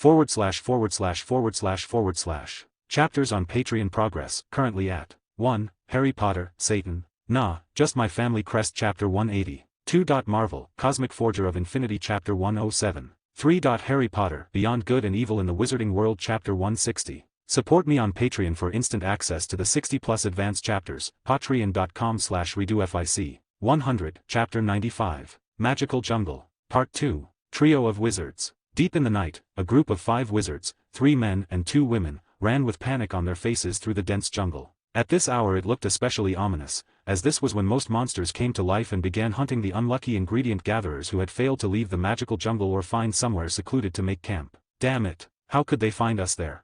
One of the wizards shouted, fists clenched tight, not daring to look back because the path ahead was already treacherous. One wrong step and he could be caught in a vine or trip over a ledge or branch. Shut up, you cretin. Do not attract even more monsters.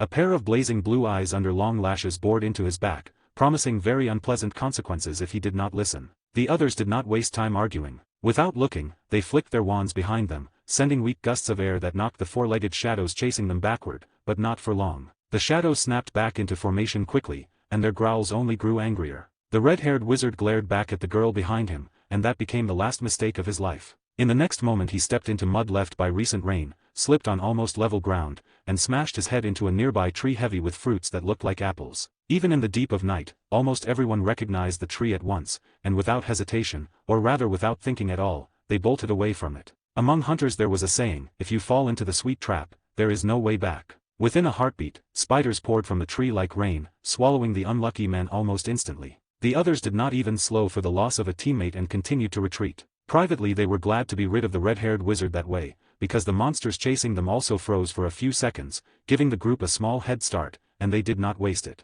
What is wrong with these monsters today? How could blood wolves even end up near our shelter when their territory is 20 kilometers south? Patricia, the dark-haired witch leading the expedition, seethed inwardly. She had spent more than 20 years guiding people through the outer part of the magical jungle, not counting the 10 years she had explored it alone, but today had been strange since morning. Black crocodiles had left the swamp and were hunting on land. Lizards were wandering aimlessly. Red monkeys, who would normally not miss a chance to throw stones, were frightened by something and did not react even when one of the group members stumbled into their territory. Although Patricia had suggested turning back, or pushing harder to reach the safe zone faster, the red-haired wizard had delayed them. So when he died, even though she stayed outwardly composed, part of her still gloated. Of course, everyone in the group knew how to dissipate, but it did not work inside the jungle. The same was true of port keys, which was why the magical jungle was considered one of the most dangerous places in the world. Mostly only desperate people, or the overconfident chasing easy profit, decided to enter, and those who simply wished to study the flora and fauna made up less than 1%. One of the 2 remaining men slowed slightly and drew level with Patricia.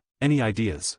Lewis asked evenly, his face betraying nothing. Inside he felt panic, but he understood that showing it openly was a bad idea. First, save his own skin. Panic could wait until he was somewhere safe with a mug of beer in his hand. The safe zone is still 40 kilometers away. We will be exhausted before we reach it. All we can do is hope we meet someone along the way and can join forces. Then we would have a decent chance of survival.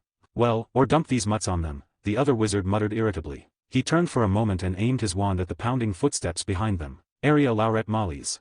He shouted, and a powerful blast of air tore from his wand and slammed into a large white fruit tree. Spiders burst from it and rained straight down toward the huge pack of wolves. Idiot! Why did you? Patricia hissed in fury, almost shouting, but she reined it in, her voice dropping from a shout to a hard whisper. The wizard only snorted in contempt. This will slow them down.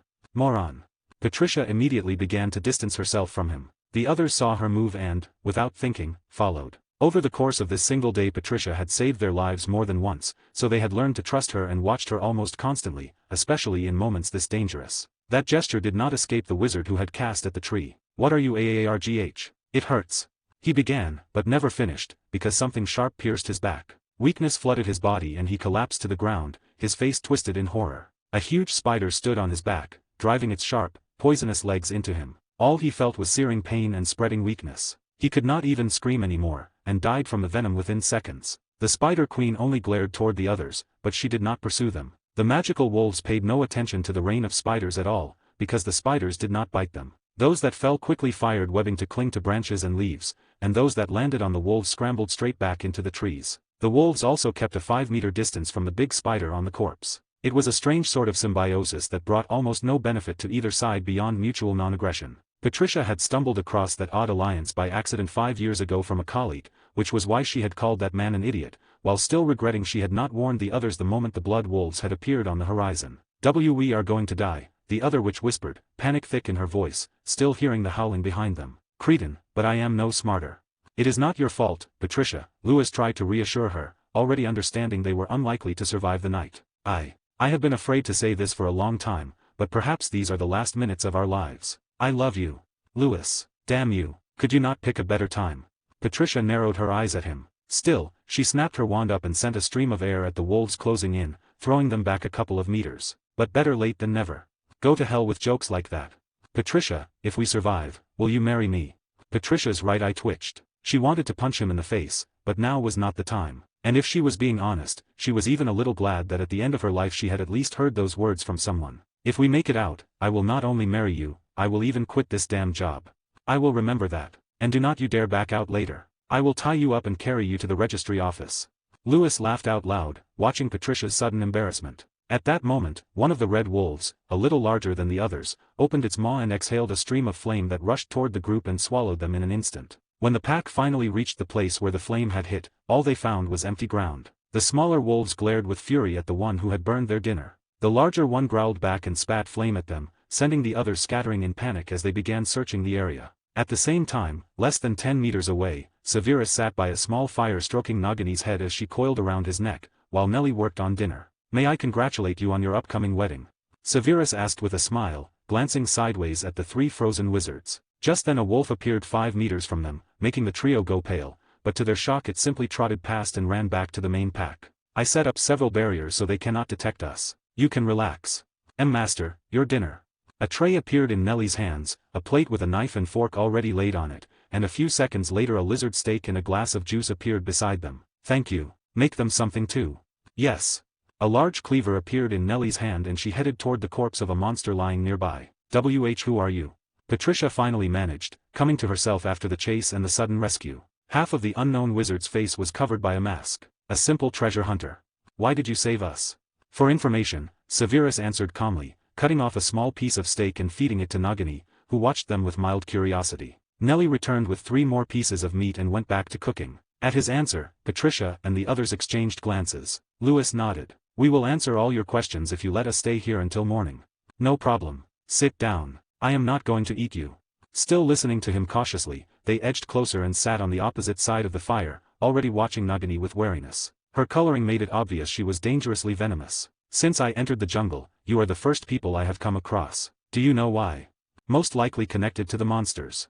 Patricia took a deep breath and steadied herself. Many of them have left their habitats. I suspect a new creature has appeared, something far stronger than anything that belongs in the outer part of the magical jungle. It could have slipped through a gap in the barrier from the inner part. This place is at least 3,000 years old, after all, though those are only my guesses. As for people, they have probably left the forest or taken shelter in the safe zone, and in the worst case, they are already. Patricia did not finish, but her meaning was clear. I see. I have a few more questions, but let us have dinner first. At that, trays with steaks appeared on the ground before each of them. /////////